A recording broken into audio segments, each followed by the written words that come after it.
নমস্কার, আমি ডাক্তার সুজয় দাশগুপ্ত। একটু আগে আমরা ফেসবুক লাইভ শুরু করেছিলাম, কিন্তু একটু ইন্টারনেটের সমস্যার জন্য আমাদেরকে আবার শুরু করতে হলে সেজন্য প্রথমে সবার কাছে ক্ষমা চেয়ে নিচ্ছি। এবং অবশ্যই আমাদের ফেসবুক লাইভ শুরুতে যে কারণে দেরি হয়ে গেল, কারণ আমরা অলরেডি 10 মিনিট করে ফেলেছিলাম, কিন্তু ইন্টারনেট কানেকশন বিঘ্নিত হওয়ার জন্য ক্ষমা প্রার্থী। আচ্ছা, আজ আমরা যেটা আলোচনা করব মাতৃত্ব। কারণ মাতৃত্ব একটা বিশেষ ধরনের অনুভূতি যে কোনো মহিলার ক্ষেত্রে। এই মাদারহুড নিয়ে বিভিন্ন ধরনের মিথ এবং মিসকনসেপশন আছে, বিভিন্ন ধরনের ভ্রান্ত ধারণা আছে সবার মধ্যে, বিভিন্ন ধরনের অনেক অবৈজ্ঞানিক ধারণা, অনেক কুসংস্কার আছে। হ্যাঁ, এই নিয়ে আমরা আলোচনা করব।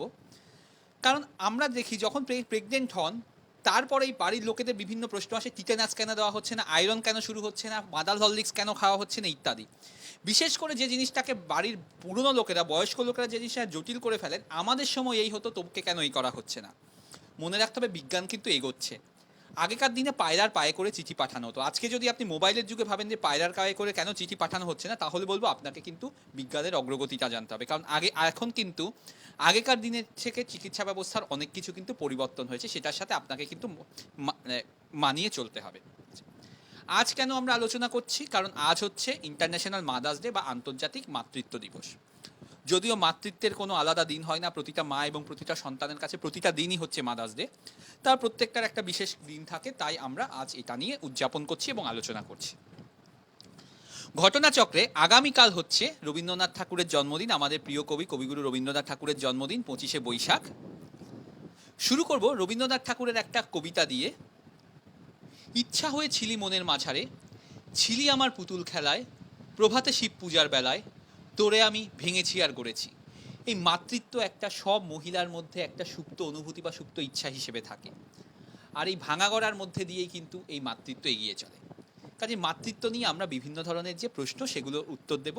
তার আগে যেটা বলবো, আপনারা নিশ্চয়ই জানেন, আপনারা যারা আমাদের চেম্বারে আসেন, দেখুন চেম্বারে যেহেতু সব আলোচনা করা সম্ভব নয়, কি করবেন কি করবেন না, সেজন্য আপনারা জানেন যে আমরা সবাইকে, যারা বন্ধাত্বের শিকার তাদের আমরা ইনফার্টিলিটির উপর একটা লিফলেট দিই, এবং যারা প্রেগনেন্ট হয়ে গেছেন তাদের আমরা এই একটা ইনফরমেশন লিফলেট দিই প্রেগনেন্সির ওপরে, যাতে তারা এটা পড়তে পারেন, জানতে পারেন কোনটা করা উচিত, কোনটা করা উচিত নয়, কোনটা কুসংস্কার, কোনটার বৈজ্ঞানিক ভিত্তি আছে, কখন ডাক্তারকে ইমিডিয়েটলি জানাতে হবে এবং কোনটা না জানাতে হবে, এই নিয়ে। আচ্ছা, প্রথমেই আসি। প্রথম যেটা প্রশ্ন হয়, লাইফস্টাইল চেঞ্জেস, ডাক্তারবাবু কি করব কি করব না ডায়েট নিয়ে। মনে রাখতে হবে, প্রেগনেন্ট হয়েছেন মানেই কিন্তু আপনাকে দুজনের জন্য খেতে হবে এরকম না, অর্থাৎ মা এবং বাচ্চা দুজনের জন্য আপনাকে খেতে হবে এরকম না।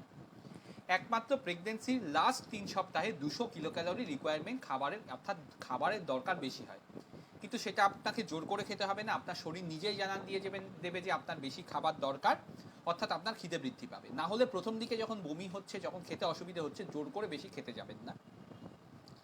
আপনার যদি ওজন বেশি থাকে, প্রেগনেন্সির আগে আপনি ওই ডায়েটিং করে থাকেন, কিন্তু প্রেগনেন্সিতে ডায়েটিং করবেন না, কারণ তাতে মা এবং বাচ্চার ক্ষতি হয়। যদি আপনার কোনো খাবার অ্যালার্জি থাকে, তাহলে সেই খাবার অ্যাভয়েড করুন, কিন্তু অ্যালার্জি না থাকলে সেসব খাবার খেতে পারেন। আমরা কেন জানি না, আমাদের দেশে সবার মধ্যে একটা ধারণা আছে পেঁপে এবং আনারস প্রেগনেন্সিতে খাওয়া যায় না। এর বিশ্বাস করুন কোনো বৈজ্ঞানিক ভিত্তি নেই।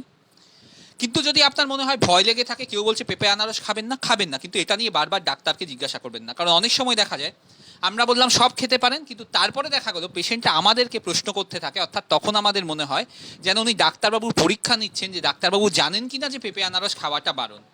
এই জিনিসটা কিন্তু আমরা একটুখানি করতে, মানে একটুখানি আমরা বারণ করব, কারণ এই জিনিসটার কিন্তু প্রশ্ন বারবার করতে থাকছেন। অনেকে এমনভাবে পেঁপে আনারসের কথা বলতে থাকেন যেন মনে হয় যেন উনি বোধহয় সারাদিনে যেন মনে হয় বোধহয় মানে 10 কেজি করে বোধহয় পেঁপে আনারস খাচ্ছেন। হ্যাঁ, কাজে যদি আপনার মনে হয় পেঁপে আনারস খাবেন না, খাবেন না, এটা নিয়ে বারবার প্রশ্ন করার দরকার নেই।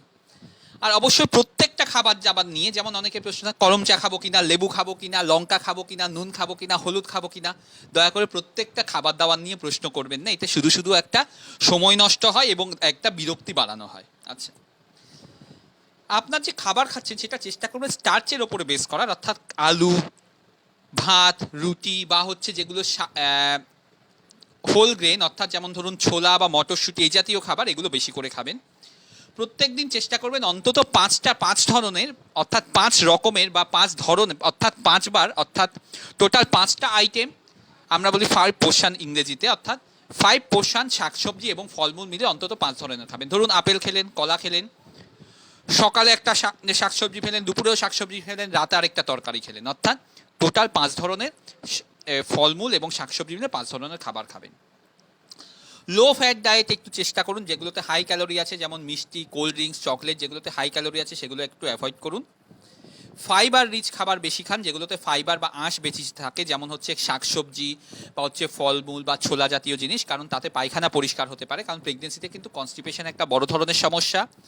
আমরা ওষুধ দিই ঠিকই, কিন্তু সব ধরনের ওষুধ প্রেগনেন্সিতে দেওয়া যায় না কনস্টিপেশনের জন্য, এই জন্য শাকসবজি বা এইসবগুলো আমরা বেশি করে খেতে বলি। আচ্ছা, অয়েলি ফিশ, তেল জাতীয় মাছ আপনি খেতে পারেন, কিন্তু এটা কিন্তু সপ্তাহে দুবেলার বেশি নয়, যেমন ধরুন স্যালমন বা ম্যাকারেল। কিন্তু কিছু কিছু সামুদ্রিক মাছ অ্যাভয়েড করতে হবে, বিশেষ করে কিছু সামুদ্রিক মাছে মার্কারি বা পারদ থাকে, যেটা বাচ্চার ব্রেন ডেভেলপমেন্টে ক্ষতি করতে পারে। যেমন ধরুন শার্ক অর্থাৎ হাঙর, টুনা মাছ, সোট ফিশ বা মার্লিন, এগুলো অ্যাভয়েড করুন। ক্যালসিয়ামের জন্য আপনি স্কিমড মিল্ক খেতে পারেন, কিন্তু আপনার যদি ওজন বেশি না থাকে তাহলে নর্মাল দুধও খেতে পারেন। দই খেতে পারেন, দইয়ের অনেক উপকারিতা আছে। ভিটামিন ডি ক্ষতি করতে পারেন, কাজে অযথা দোকান থেকে কিনে ভিটামিন ওষুধ খাবেন না, কারণ ভিটামিন ডি ক্ষতি করে না, ভিটামিন এ ক্ষতি করতে পারে। অযথা ভিটামিন এ নেবেন না, অতিরিক্ত ভিটামিন এ নিলে সেটা বাচ্চার কিন্তু ব্রেন এবং হার্ট ডেভেলপমেন্টে ক্ষতি করতে পারে। মেটে জাতীয় খাবার, মাংসের মেটে অর্থাৎ চিকেন বা মাটনের যে মেটে থাকে, লিভার থাকে, সেটা অ্যাভয়েড করুন, কারণ তার ফলে কিন্তু ভিটামিন এ শরীরে বেশি গিয়ে বাচ্চার ক্ষতি করতে পারে। কফি বা চা খেতে পারেন, কিন্তু কফি খাওয়া বলবো অর্থাৎ 2 মগের বেশি, এই জাতীয় সাইজের যে মগ আছে এ ধরনের মগে 2 মগের বেশি অর্থাৎ টোটাল 200 মিলিগ্রামের বেশি কফি একদিনে খাবেন না, কারণ তাতে মিসক্যারেজ হওয়ার রিস্ক সামান্য বাড়তে পারে। কিন্তু নর্মাল সামান্য কফি খেলে তাতে কোনো ক্ষতি কিছু হয় না। প্রসেস মিল্ক ফুড যেমন কাবাব বা যেগুলো টিনের মধ্যে থাকে খাবার, টিন জাতীয় খাবার অনেক দিন রয়েছে, সেগুলো অ্যাভয়েড করুন, কারণ তাতে কিছু ইনফেকশন হতে পারে। ফ্রেশ খাবার সবসময় চেষ্টা করুন। অনেকেই প্রেগনেন্সি আসার পর প্রশ্ন করতে হয় মাদার হরলিক্স খাবো কিনা। মনে রাখতে হবে, আপনি যদি স্বাভাবিক খাবার দাবার খান আপনার এক্সট্রা প্রোটিন নেওয়ার কোনো দরকার নেই। আপনি যদি নন ভেজিটেরিয়ান হন, মাছ খাবেন রোজ, আর যদি ভেজিটেরিয়ান হন তাহলে ডাল, সয়াবিন এগুলো খাবেন, তাতে যথেষ্ট প্রোটিন থাকে। শুধু মাদার হরলিক্স এমন কিছু থাকে না যেটা আপনাকে আলাদা করে উপকার করবে। হ্যাঁ, মাদার হরলিক্স খেলে ক্ষতি কিছু নেই, কিন্তু অযথা ডাক্তারবাবুকে বারবার প্রশ্ন করবেন না মাদার হরলিক্স খাবো কি খাবো না। আচ্ছা, এবার আসি খাবার থেকে কিছু ইনফেকশন হতে পারে, বিশেষ করে যেমন ধরুন জলের ক্ষেত্রে সাবধান থাকবেন, কারণ জলের ক্ষেত্রে হেপাটাইটিস এ এবং হেপাটাইটিস ই এগুলো জলের মাধ্যমে বাহিত হয়। হেপাটাইটিসে জন্ডিস করতে পারে, পার্টিকুলারলি হেপাটাইটিস ই মারাত্মক হতে পারে প্রেগনেন্সিতে, কারণ একজন পুরুষের বা একজন নন প্রেগনেন্ট মহিলার হেপাটাইটিস ই হলে তাড়াতাড়ি সেরে যায়, কিন্তু একজন প্রেগনেন্ট মহিলার হেপাটাইটিস ই হলে সেটা থেকে লিভার ফেলিওর হতে পারে, মারাও যেতে পারেন। কাজে জল কোথা থেকে খাচ্ছেন, বিশুদ্ধ জল খাবেন, সেটার ব্যাপারে খেয়াল রাখতে হবে। শাকসবজি ফলমূল অবশ্যই ভালো করে ধুয়ে খাবেন। আপনি যদি গার্ডেনিং করে থাকেন তার আগে বা পরে ভালো করে হাত ধোবেন। আপনার বাড়িতে যদি কোনো পোষ্য থাকে, কুকুর বা বিড়াল থাকে, তাকে খাওয়ানোর আগে বা তাকে ধরার আগে এবং পরে ভালো করে হাত ধুয়ে নেবেন। যেগুলো কাবাব জাতীয় খাবার, যেগুলো ভালো করে সেদ্ধ হয়নি, সেগুলো খাবেন না। মেয়োনিজ জাতীয় খাবার অর্থাৎ র মিল্ক অর্থাৎ কাঁচা ডিম অ্যাভয়েড করবেন, কাঁচা ডিম খাবেন না। যেগুলো আনপাস্টুরাইজ মিল্ক সেগুলো খাবেন না, অর্থাৎ কাঁচা দুধ খাবেন না। কিছু ধরনের চিজ আছে যেমন রাইপ এন্ড সফট চিজ, সেগুলো অ্যাভয়েড করবেন, কিন্তু হার্ড চিজ বা প্রসেস চিজ এগুলো খেতে পারেন। তারপরে আসি বিভিন্ন নেশা সম্পর্কে। স্মোকিং ক্ষতি করতে পারে, কারণ স্মোকিংয়ের কারণে মিসক্যারেজ হতে পারে, স্মোকিংয়ের কারণে বাচ্চা ছোট হতে পারে, স্মোকিংয়ের কারণে প্রেগনেন্সিতে ব্লিডিংয়ের সম্ভাবনা বাড়ে, স্মোকিংয়ের কারণে একটোপিক প্রেগনেন্সি হতে পারে, এবং স্মোকিং শুধু যদি আপনি করছেন না, আপনার স্বামী করছে, তাহলেও বাচ্চার ক্ষতি হতে পারে। অতএব আমরা বলবো স্বামী স্ত্রী দুজনকেই স্মোকিং অ্যাভয়েড করা। অ্যালকোহল যতটা সম্ভব অ্যাভয়েড করা ভালো, বিশেষ করে প্রথম 3 মাস। তারপরে যদি খান, সপ্তাহে আমরা বলি 1-2 ইউনিট খেতে পারেন, অর্থাৎ তার বেশি নয়। আর অবশ্যই বিঞ্জ ড্রিঙ্কিং অর্থাৎ একসাথে ধরুন 5 ইউনিটের বেশি অ্যালকোহল খেয়ে আপনি যেখানে আপনার মানসিক স্থিরতা থাকছে না, সেরকমভাবে অ্যালকোহল খাবেন না। কোকেন বা ক্যানাবিস এগুলো অ্যাভয়েড করতে হবে, অর্থাৎ গাঁজা বা কোকেন, কারণ এগুলো কিন্তু বাচ্চার বিভিন্ন অ্যাবনর্মালিটি করতে পারে। এবারে যেটা বলবো, অনেকে প্রেগনেন্সিতে বলেন, বিশেষ করে হাই রিস্ক, শুয়ে থাকবো কিনা, আগে মিসক্যারেজ হয়েছে শুয়ে থাকবো কিনা, আমার আইভিএফ প্রেগনেন্সি শুয়ে থাকবো কিনা, একটু সামান্য ব্লিডিং হচ্ছে শুয়ে থাকবো কিনা, আমার হাই রিস্ক প্রেগনেন্সি শুয়ে থাকবো কিনা। দুর্ভাগ্যজনকভাবে এই শুয়ে থাকা ব্যাপারটা কিন্তু কোনো বৈজ্ঞানিক কোনো ভিত্তি নেই। আগে একজন মহিলা শুয়েছিলেন, তিনি আরেকজনকে বলেন শুয়ে থাকে, এই করে করে চলতে থাকে। শুয়ে থাকলে কি ক্ষতি হতে পারে? আপনি যদি শুয়ে থাকেন সারাক্ষণ, অ্যাসিডিটি হতে পারে, ডিপ্রেশন হতে পারে, হাড় ক্ষয় হয়ে যেতে পারে। সব থেকে বেশি যেটা মারাত্মক জিনিস হতে পারে প্রেগনেন্সিতে, সারাক্ষণ যদি শুয়ে থাকেন, আপনি যদি অ্যাক্টিভিটি না করেন, থ্রম্বোসিস, ব্লাড জমাট বেঁধে যেতে পারে। এমনিতে প্রেগনেন্সি এমন একটা কন্ডিশন যেখানে আমাদের শরীর চায় রক্ত জমাট বাঁধতে। কেন? যাতে প্রেগনেন্সির সময় যেন শরীর থেকে যেন রক্ত কম বেরোয়, রক্ত জমাট বাঁধার টেন্ডেন্সি থাকে। আপনি যদি সারাক্ষণ শুয়ে থাকেন, বিশেষ করে আপনি যদি মোটা হন, তাদের রক্ত জমাট বাঁধার সম্ভাবনা বেশি থাকে। এবং শুয়ে থাকলে কিন্তু মিসক্যারেজের রিস্ক কমে না। শুয়ে থাকলে আইভিএফ প্রেগনেন্সিতে লাভ হয় না। শুয়ে থাকলে ব্লিডিংয়ের রিস্ক কমে না। অনেকে বলেন শুয়ে থাকলে ব্লিডিং কম হচ্ছে, যেটা ভেজাইনাতে ব্লাডটা জমছে সেটা কিন্তু হতে থাকছে, আপনার যদি ব্লিডিং হয়। দাঁড়ালে মনে হবে ব্লাডটা বেরিয়ে আসছে, কিন্তু সেটা কিন্তু নর্মালি বেরোচ্ছে। দাঁড়ালে শরীরের বাইরে আসছে, নাহলে কিন্তু শরীর থেকে ব্লাডটা বেরোচ্ছে। শুয়ে থাকলে লাভ হয় না কিছু। হ্যাঁ, শুয়ে থাকলে যেটা হয়, মানসিকভাবে মনে হয় আমি কিছু করছি, আমার প্রেগনেন্সিটা হাই রিস্ক, শুয়ে থাকলে সেটুকু মনে হয়। নাহলে কিন্তু শুয়ে থাকলে ক্ষতি হতে পারে, সেজন্য আমরা শুয়ে থাকাটা অ্যাডভাইস করি না। আচ্ছা, শুয়ে থাকাটা নিয়ে তারপরে যেটা বলবো যে এক্সারসাইজ নিয়ে আমরা বিভিন্ন প্রশ্ন বলবো। এক্সারসাইজ করবেন কিনা? আচ্ছা, ফ্রি হ্যান্ড এক্সারসাইজ করতে পারেন, ফ্রি হ্যান্ড এক্সারসাইজে কোনো ক্ষতি হয় না। অ্যারোবিক এক্সারসাইজ করতে পারেন, কিন্তু আগে ধরুন আপনি এক্সারসাইজ করতেন না, এখন প্রেগনেন্সিতে এক্সারসাইজ করছেন, বিশেষ করে আপনার প্রেশার বা সুগার বেড়ে গেছে, ডাক্তার বলছেন এক্সারসাইজ করতে, কি করবেন? হঠাৎ করে যদি আপনি অতিরিক্ত এক্সারসাইজ শুরু করেন, সেটা কিন্তু আপনি সহ্য করতে পারবেন না। কি করবেন? প্রথম সপ্তাহে 3 বারের বেশি এক্সারসাইজ করবেন না, এবং 3 বারের মধ্যে প্রত্যেক 3 দিনের মধ্যে প্রতিদিন 15 মিনিটের বেশি এক্সারসাইজ করবেন না। সেটা আস্তে আস্তে বাড়ান, সপ্তাহে 7 দিনের মধ্যে 7 দিন 30 মিনিট করে, তার বেশি নয়। অর্থাৎ প্রথমে আপনি সপ্তাহে 3 দিন এক্সারসাইজ করবেন প্রতিদিন 15 মিনিট করে, তারপরে 7 দিন করতে পারেন প্রতিদিন 30 মিনিট করে। কিছু এক্সারসাইজ অ্যাভয়েড করতে হবে, যেমন স্কুবা ড্রাইভিং, অর্থাৎ সমুদ্রের নিচে যেমন স্কুবা ড্রাইভিং করেন, কারণ তাতে বাচ্চার অ্যাবনর্মালিটি হওয়ার রিস্ক বাড়ে। কন্ট্যাক্ট স্পোর্ট, ভিগোরাস এক্সারসাইজ, হ্যাঁ, যেমন আইস স্কেটিং, এই জিনিসগুলোকে অ্যাভয়েড করতে হবে। ঘোড়ার পিঠে চড়া, আইস স্কেপিং বা হচ্ছে সাইক্লিং, সাইকেল চালানো, জিমনাস্টিক, এগুলো অ্যাভয়েড করতে বলি। কেন সাইকেল চালানো অ্যাভয়েড করতে বলি? কারণ আপনার ব্যালেন্স থাকবে না শরীরে। সেন্টার অফ গ্র্যাভিটি বলে একটা জিনিস থাকে, প্রত্যেকে আমাদের জানেন, ফিজিক্সে একটা নিয়ম আছে সেন্টার অফ গ্র্যাভিটি, সেটা সরে যায় প্রেগনেন্সি এলে, যে কারণে আপনি ব্যালেন্স রাখতে পারেন না, আপনার পেটটা বড় হচ্ছে, যে কারণে সাইকেল চালাতে গেলে আপনি পড়ে যেতে পারেন, বাইক চালাতে গেলে পড়ে যেতে পারেন। কিন্তু তাই বলে আপনি হাজব্যান্ডের বাইকে চলতে পারেন বা হাজব্যান্ডের সাথে সাইকেলে চলতে পারেন, কিন্তু নিজে সাইকেল বা বাইক চালাতে যাবেন না। কিছু কিছু জিনিস আছে যেখানে কিন্তু আমরা এক্সারসাইজ করবেন কিনা তার আগে আমাদের পরামর্শ নিতে বলি, যেমন প্ল্যাসেন্টা প্রিভিয়া, প্ল্যাসেন্টা নিচের দিকে আছে, আপনার প্রচণ্ড অ্যানিমিয়া আছে, কারণ তাতে আপনার এক্সারসাইজ করতে গেলে শ্বাসকষ্ট বাড়বে। আপনার হাড়ের কোনো সমস্যা আছে, এক্সারসাইজ করতে গেলে হাড়ে ব্যথা হতে পারে, অথবা আপনার হার্টের সমস্যা আছে, তাহলে এক্সারসাইজ করবেন কিনা তার আগে ডাক্তারের পরামর্শ নেবেন। এরপরে আসি হাইজিনের কথা। হাইজিনটা খুব ইম্পর্টেন্ট, বিশেষ করে দাঁতের যত্ন, মাড়ির যত্ন খুব ইম্পর্টেন্ট, কারণ দাঁত বা মাড়িতে যদি ইনফেকশন থাকে, সেই কারণে কিন্তু বাচ্চার প্রিম্যাচিওর ডেলিভারি হতে পারে, এবং সেই কারণে কিন্তু আপনার বাচ্চার ওজন কম হতে পারে। অবশ্যই যেটা বললাম, ভালো করে হাত ধোবেন প্রত্যেকবার খাওয়ার আগে। আর রেস্ট, যেটা বললাম, রেস্ট অবশ্যই, পুরোপুরি বেড রেস্টের কোনো ভিত্তি নেই, সেটা অ্যাভয়েড করবেন। একটা বৈজ্ঞানিক কথা আছে যে বাঁ পাশ ফিরে যদি প্রেগনেন্সিতে শোয়া হয়, তাহলে বাচ্চার ক্ষেত্রে ব্লাড ফ্লো বেশি হয়। এটা শুনে দেখা যায় সব মহিলারা প্রেগনেন্সির প্রথম থেকে বাঁ পাশ ফিরে শুতে থাকে, এবং তাতে প্রচুর অস্বস্তি হয়। তারপরও বলেন ডাক্তারবাবু, সবাই বলছে বাঁ পাশ ফিরে শুতে, আমার অস্বস্তি হচ্ছে, আমি কি সেটা শোবো? মনে রাখতে হবে, বাঁ পাশ ফিরে শোয়া আমরা রুটিনলি বলি না। কখন বলি? ধরুন বাচ্চা অনেকক্ষণ নড়ছে না, তখন কিছুক্ষণের জন্য বাপাস ফিরে শুয়ে খেয়াল করুন বাচ্চা নড়ছে কিনা। তাহলে সারাক্ষণ ধরে বাপাস ফিরে শোয়া একজন মানুষের পক্ষে সম্ভব নয়, এবং সারাক্ষণ ধরে বাপাস ফিরে শুয়ে কিন্তু কোনো লাভ কিছু হয় না। কাজে যেভাবে আপনার শুতে কমফোর্টেবল হয় সেভাবে আপনি শুতে পারেন। এবারে পরে একটা কথা লোকে জিজ্ঞাসা করেন, ডাক্তারবাবু বাড়ির কাজ করতে পারবো কিনা, সিঁড়ি ভাঙতে পারবো কিনা, অফিস যেতে পারবো কিনা? এগুলোর একটাই উত্তর সংক্ষেপে, যেটুকু আপনি কমফোর্টেবল ফিল করছেন সেটা করুন, যেটুকু কমফোর্টেবল ফিল করছেন না সেটা করবেন না, অর্থাৎ জোর করে কিছু করবেন না। দেখা যাবে প্রেগনেন্সির প্রথম দিকে আপনি যা কাজ করতে পারেন, প্রেগনেন্সির লাস্টের দিকে দেখা যাবে আপনার কার্যক্ষমতা কিন্তু আস্তে আস্তে কমতে থাকবে। এখন আপনি ধরুন নর্মাল জল তুলতে পারছেন, হ্যাঁ, বালতি তুলতে পারছেন, ঘর মুছতে পারছেন, করুন। যখন মনে হবে পারছেন না তখন করবেন না, কিন্তু অযথা সেগুলো অ্যাভয়েড করবেন না। কারণ ঘরের বিভিন্ন কাজ বা অফিস গেলে কিন্তু একটা ডিপ্রেশন কমে, বিশেষ করে আপনি যদি চাকুরিজীবী হন, তাতে আপনি এঙ্গেজ থাকলে আপনার অযথা দুশ্চিন্তা কমবে। আমরা বলি যেটুকু কমফোর্টেবল সেটা করুন, যেটা কমফোর্টেবল নয় সেটা করবেন না। জার্নি করা, অনেকে বলে আমি দূরে জার্নিতে যাচ্ছি। জার্নির ক্ষেত্রে একটাই রিস্ক থাকে প্রেগনেন্সিতে, আপনি যদি খুব দূরে গিয়ে থাকেন, তাহলে যেটা হয় যে খুব বেশি দূরে গেলে আপনার ব্যালেন্সের সমস্যা বা অ্যাক্সিডেন্ট হতে পারে, সেই ব্যাপারে সাবধান থাকবেন। বিশেষ করে পেটে যদি আঘাত লাগে সেটার ব্যাপারে খেয়াল রাখবেন। নাহলে অ্যাজ সাচ জার্নিতে কিন্তু সেরকম কোনো সমস্যা নেই, শুধু ব্যালেন্সটা খেয়াল রাখতে হবে। কিন্তু কিছু কিছু ক্ষেত্রে আমরা বলি ট্রাভেলিংটা কম করতে, যেমন আপনার যদি প্ল্যাসেন্টা প্রিভিয়া থাকে, অর্থাৎ প্ল্যাসেন্টা নিচের দিকে থাকে, সেক্ষেত্রে, অথবা আপনার ব্লিডিং বেশি হওয়ার সম্ভাবনা থাকে। আচ্ছা, আর মনে রাখতে হবে 28 সপ্তাহের পরে অনেক মহিলা নর্মাল অফিসে যে কাজ করেন সেটা করতে পারেন না। যেমন আপনার যদি 40 ঘন্টার বেশি সপ্তাহে দাঁড়িয়ে থাকার কাজ হয়, 4 ঘন্টার বেশি একদিনে দাঁড়িয়ে থাকার কাজ হয়, অথবা সপ্তাহে 40 ঘন্টার বেশি কাজ হয়, অনেক সময় দেখবেন সেটা আপনি করতে পারছেন না, এক্সস্টেড হচ্ছেন, তাহলে অবশ্যই আপনার অফিসের সাথে কথা বলুন।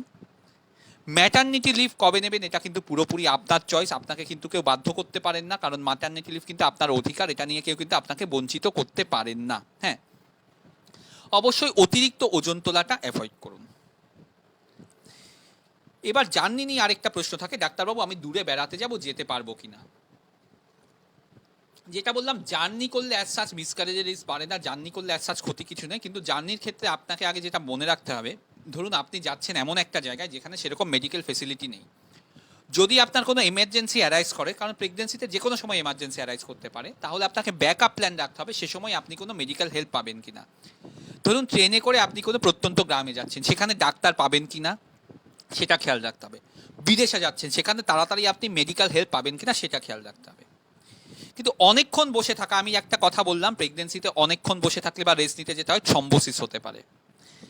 কাজেই যদি আপনি অনেকক্ষণ বসে থাকেন, 4 ঘন্টার বেশি বসে থাকেন, আপনার জার্নি ধরুন এমন হলো যে প্লেনে বা ট্রেনে বা গাড়িতে যাচ্ছেন, 4 ঘন্টার বেশি বসে থাকছেন, তাহলে কি হতে পারে, থ্রম্বোসিসের রিস্ক বাড়ছে। কিন্তু ধরুন আপনাকে যেতেই হবে, কি করবেন, জল বেশি করে খাবেন, নিজেকে হাইড্রেটেড রাখবেন, চকলেট বা কফি কম খাবেন, প্লেন বা ট্রেনের মধ্যে হলে মাঝে মধ্যে হাঁটাচলা করুন, প্লেনের মধ্যে হলে একটু চেষ্টা করুন আয়েল সিট নেওয়ার, হ্যাঁ, যাতে আপনি হাঁটাচলা করতে পারেন, মাঝে মধ্যে ওয়াশরুম যান যাতে আপনার হাঁটাচলা হয়।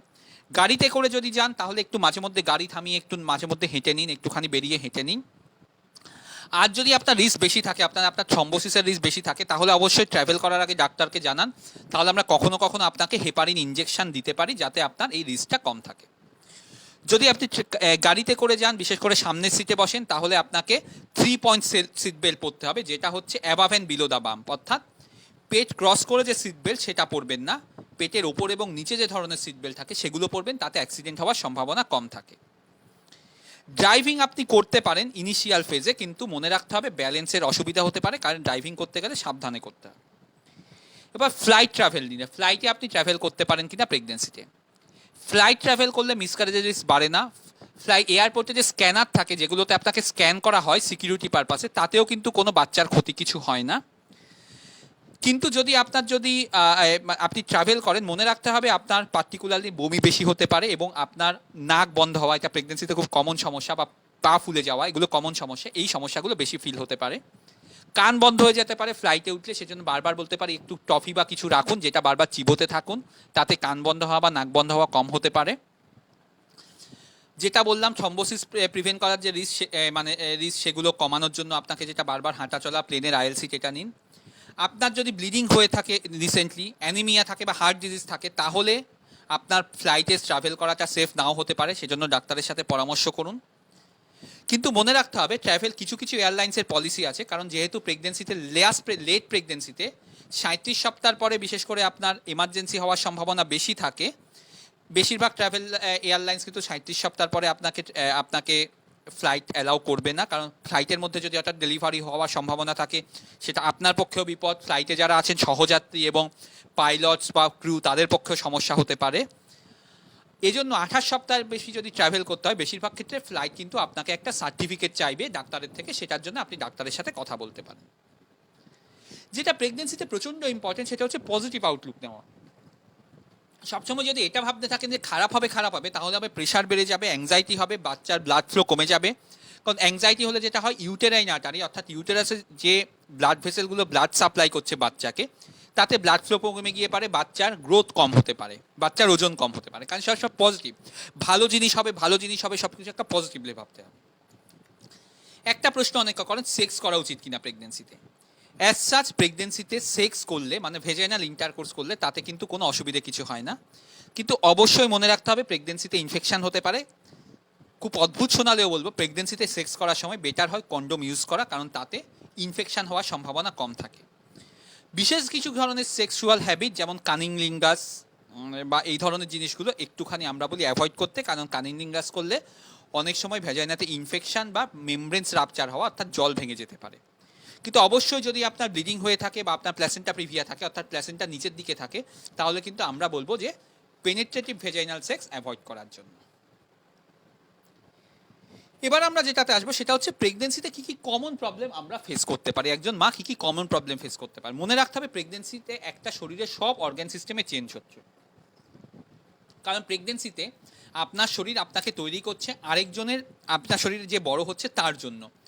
সব অর্গান সিস্টেমে চেঞ্জ হয়, আমাদের যে শ্বাসনালী তাতে চেঞ্জ হয়, আমাদের যে হার্ট তাতে চেঞ্জ হয়, আমাদের যে নার্ভ ব্রেন তাতে চেঞ্জ হয়, আমাদের যে খাদ্যনালী, আমাদের যে মূত্রনালী, সব কিছুতে চেঞ্জ হতে থাকে।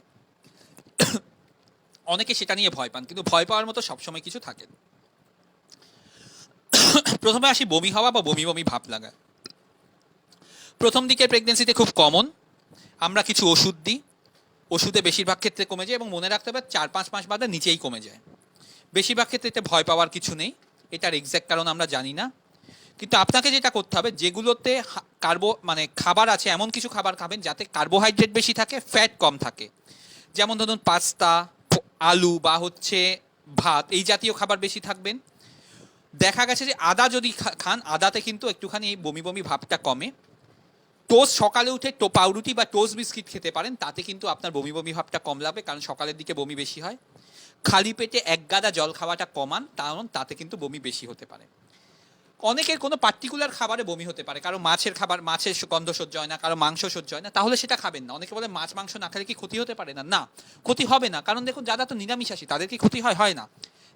যেটাতে মনে হবে যে আপনার গন্ধ লাগছে বা ভালো লাগছে না, সেটা অ্যাভয়েড করবেন। অবশ্যই বমি বমি হলে ডাক্তারকে জানাবেন, আমরা প্রথমে ওষুধ দিই।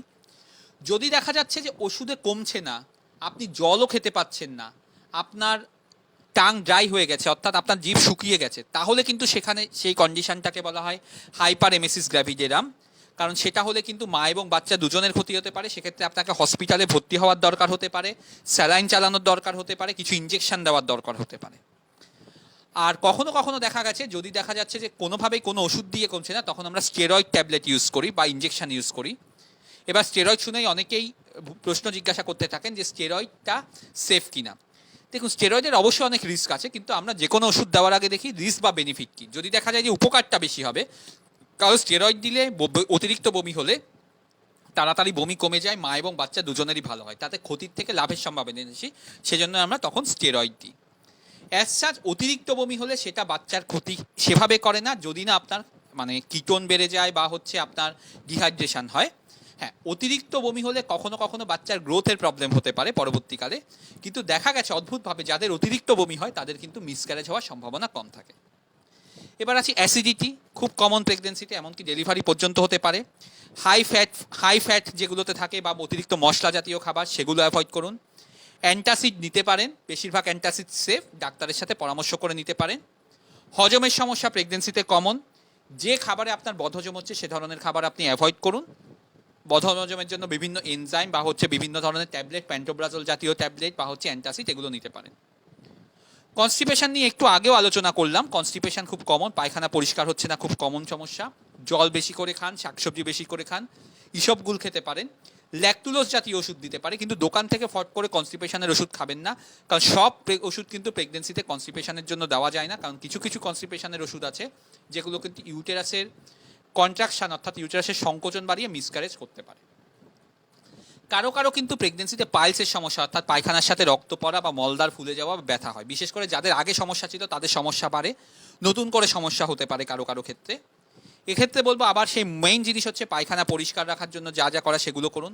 আবার বলবো হাঁটা চলা করা, আপনি যদি সারাক্ষণ শুয়ে থাকেন পায়খানা পরিষ্কার হবে না।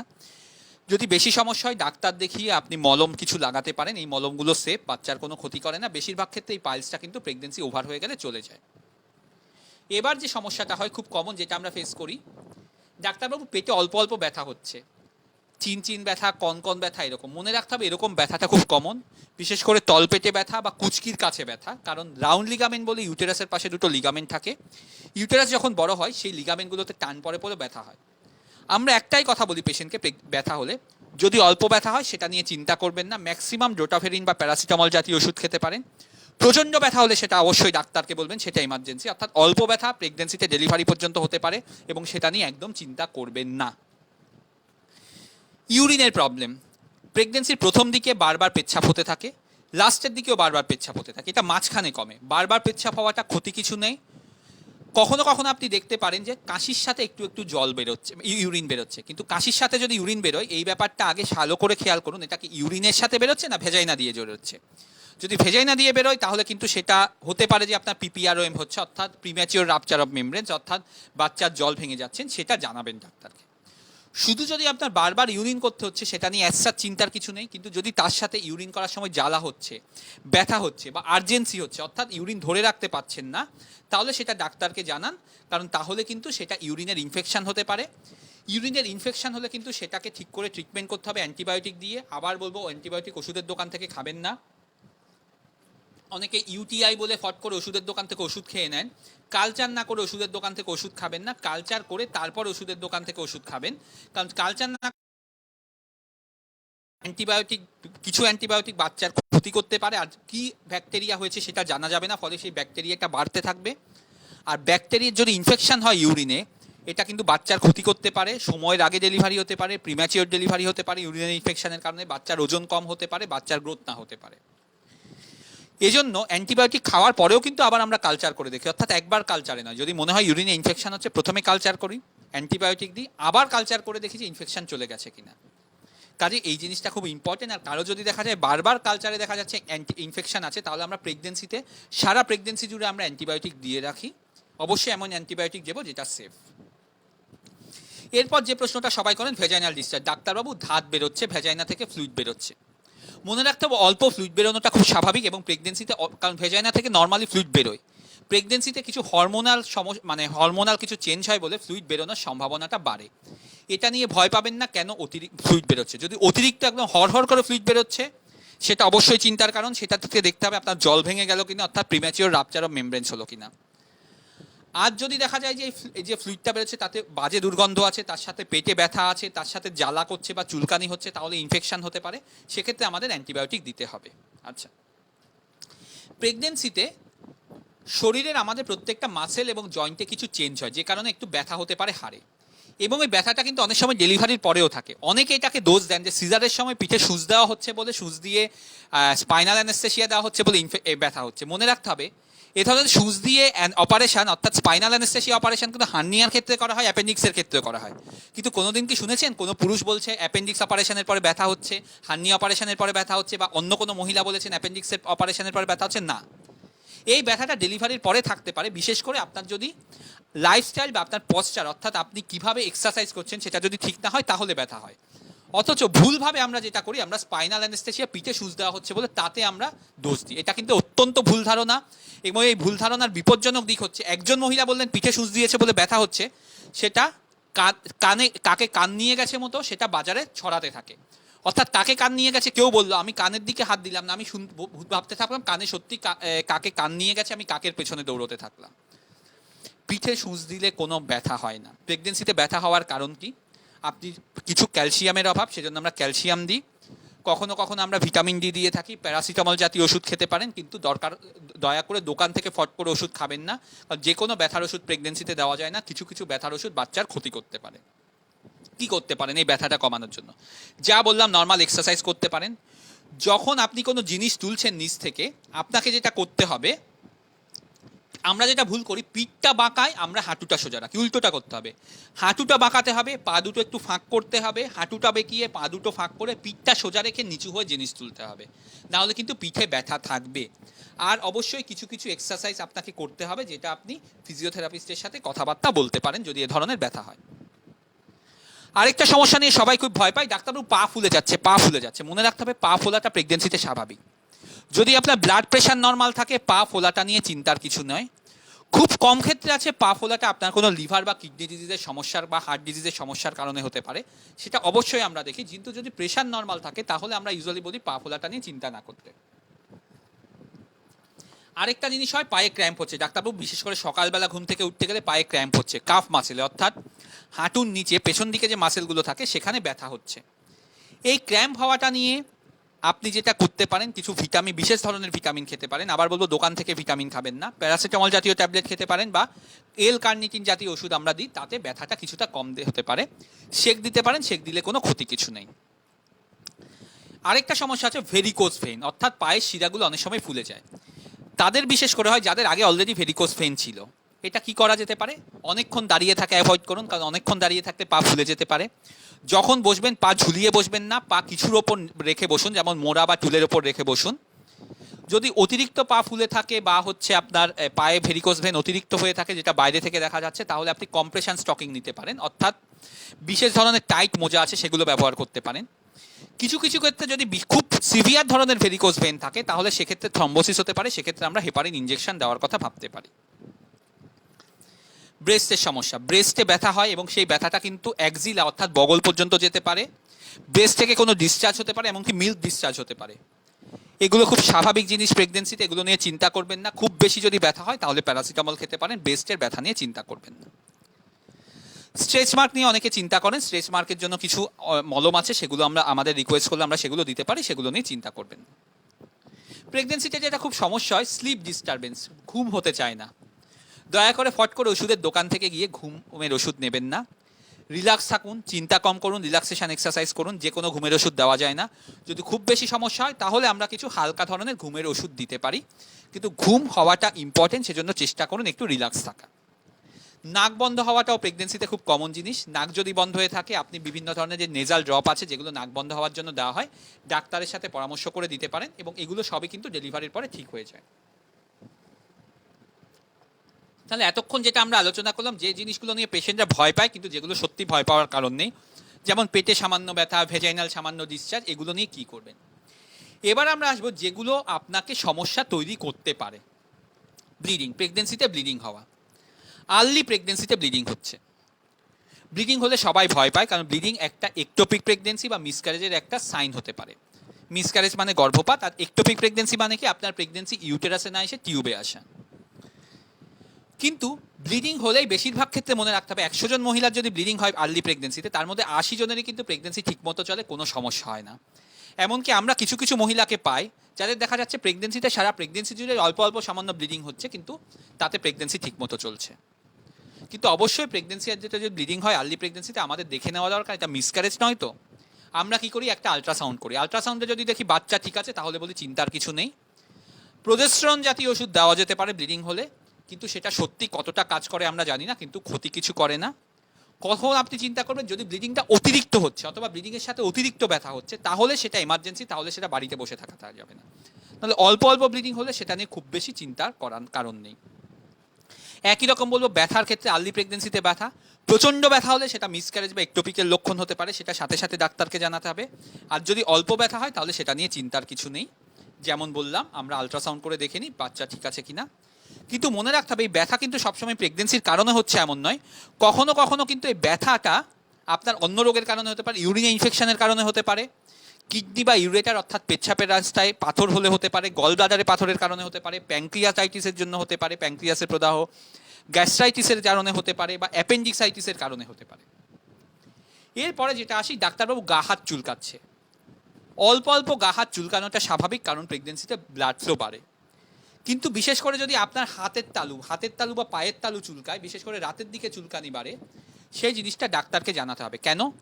এই ধরনের চুলকানিটা কিন্তু এক ধরনের বিশেষ ধরনের লিভার ডিজিজের লক্ষণ হতে পারে, যাকে বলা হয় অবস্টেটিক কোলেস্টাসিস। অবস্টেটিক কোলেস্টাসিস মানে কি, মায়ের শরীরে লিভার বাইল অ্যাসিড তৈরি করে এবং বাইল অ্যাসিডটা শরীর থেকে বেরোয়।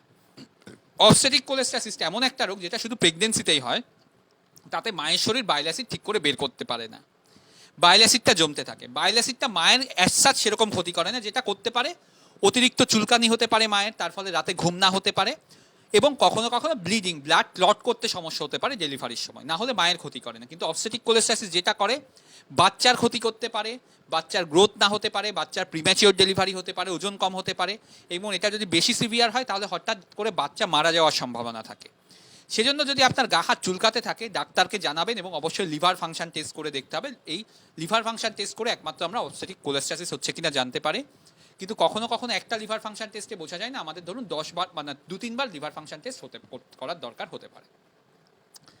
3 বার আসছি মাথা ব্যথা। অল্প মাথা ব্যথা প্রেগনেন্সিতে কমন, বিশেষ করে যাদের মাইগ্রেন আছে তাদের মাথা ব্যথা হতে পারে। প্যারাসিটামল জাতীয় ওষুধ নিতে পারেন, কিন্তু মাইগ্রেনের যে কোনো ওষুধ প্রেগনেন্সিতে নেবেন না, কারণ বেশিরভাগ মাইগ্রেনের ওষুধ কিন্তু প্রেগনেন্সিতে নেওয়া সেফ নয়, সেটা বাচ্চার ক্ষতি করতে পারে।